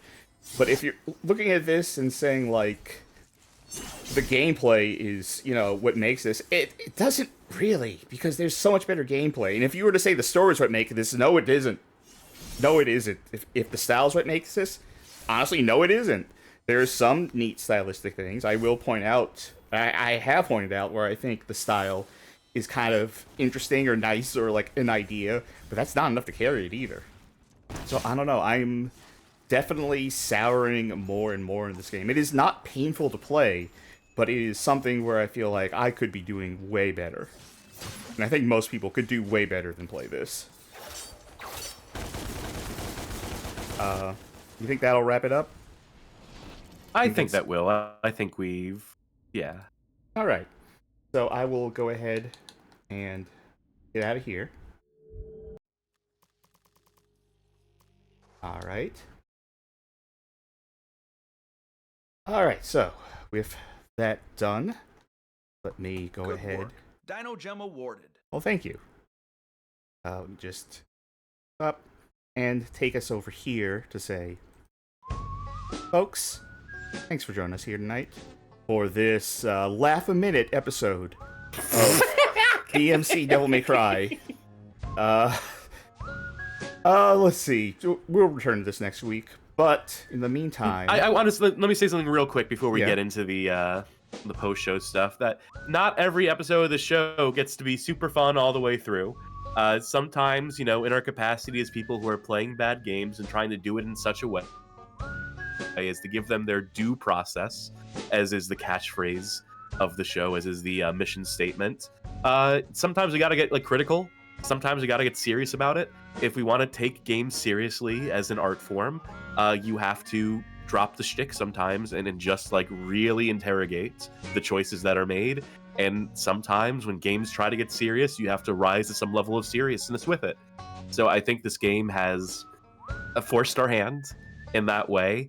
I do think we got through it and got our points across. So ultimately, I think it's something that was interesting. I hope it was of interest to the folk at home. I hope we handled discussing it in a way that made some points, some valid points, or at least opens up a conversation or whatever else you want to say about it. And if the joke's at the shut off for a minute, that'll happen sometimes. It'll happen again, believe you me, as we continue to play every bad game ever made here on the Bad Game Hall of Fame. But it is time to see what bad games we'll be playing next, which is to say on Saturday, we will be doing Cursed Kart Racers, The Final Lap. This will be it. This is the last episode of Cursed Kart Racers. We will have officially, don't look into it, have played every single kart racer game ever. Again, don't look into that claim. But it's finally over. We're going to end this. We're going to play at least one good kart racer game. Johnny will have prepared another video for us. Look forward to that. Look forward to all of this. Look forward to all of this ending. And we'll move on to something else afterwards. The immediate thing we'll move on to is Casual Monday, next Monday, in which we play some not-so-bad games, just so whatever we feel like bringing to the table. Tuesday, will be returning to DmC Devil May Cry for episode 4, the finale of the main base game, and I think we might be doing our end history for that. I'm not sure. We'll discuss that. But we'll definitely be getting into our extended thoughts on how this game played. I think that's for sure, right? Yes, I would say so. Yeah. And then Thursday, we have nothing planned at the moment. That could be a patron poll. We just gotta figure out. It's either that or we'll have some sort of stopgap. But we'll figure something out. We always do. So, folks, if you enjoyed watching us here tonight and would like to support us financially, you could do that by becoming a subscriber on Twitch, a member on YouTube, or a patron on our Patreon. Any or all of the above will get you access to our Patron Saints channel on our Discord, where you can vote on the direction of the show, what games we play going forward. Again, we might have a poll coming kind of soon. We're also polling people in Patreon right now for, we're asking about people's taste in music for reasons. So, check that out. If you know, you know. If you're in the Patreon Saints channel over on the Discord, you know. Another way to support the show, well, actually, this does support the show. That doesn't cost any money. Is to just join our Discord, join the community there. We got a lot of people who talk about games, we talk about not games. We do our Bad Game of the Month Club, which this month is, let me see if I can get the name right, Duke Nukem Land of the Babes, correct? Yep, got in one. It is a third-person, almost kind of Tomb Raider-like situation for PlayStation 1. It is by the people who made Danger Girl, which we just finished playing recently. It does not look like a great time, so hey, join us to have a good time playing it. And the third way to support us, and another one that doesn't cost any money, is to share our YouTube channel. We got a playlist there for recommended viewing, 20 handpicked episodes for make for good onboarding. Or, man, how do I segue this one? How do I say, if you know someone who likes... Good luck. If you know someone who likes the looking at blueprints for buildings and non-linear narration displaced in time. If you know an America's Got Talent fan. Yeah. If you know someone like that, then you can link to this episode. Let them see, let them make their own decisions, give them something to think about. But speaking of having something to think about, Cass, are you thinking about who we want to raid? Yeah, I'm looking. Tough one. Got a couple I could pick from. Let's go with Macaw45, who's doing some potentially questionable gaming, which well, as we were. scans as a title where they're playing maybe some bad stuff. All right. Well, did you say something and then? Oh, I said, we were playing some questionable games too. Oh, this is gonna be awful. Just finish the show. Just you wrap it up. Don't worry, you sounded fine. I'll just say that thanks for watching, everybody. Join us next time. Until then, I've been I've been Disco Charky. I don't know. I've been in a fiddle match with the devil, Johnny Baghead. And I've been putting on my critical thinking hat, Cassidy. Thanks for joining us. Hope you join us next time. And good night, everybody.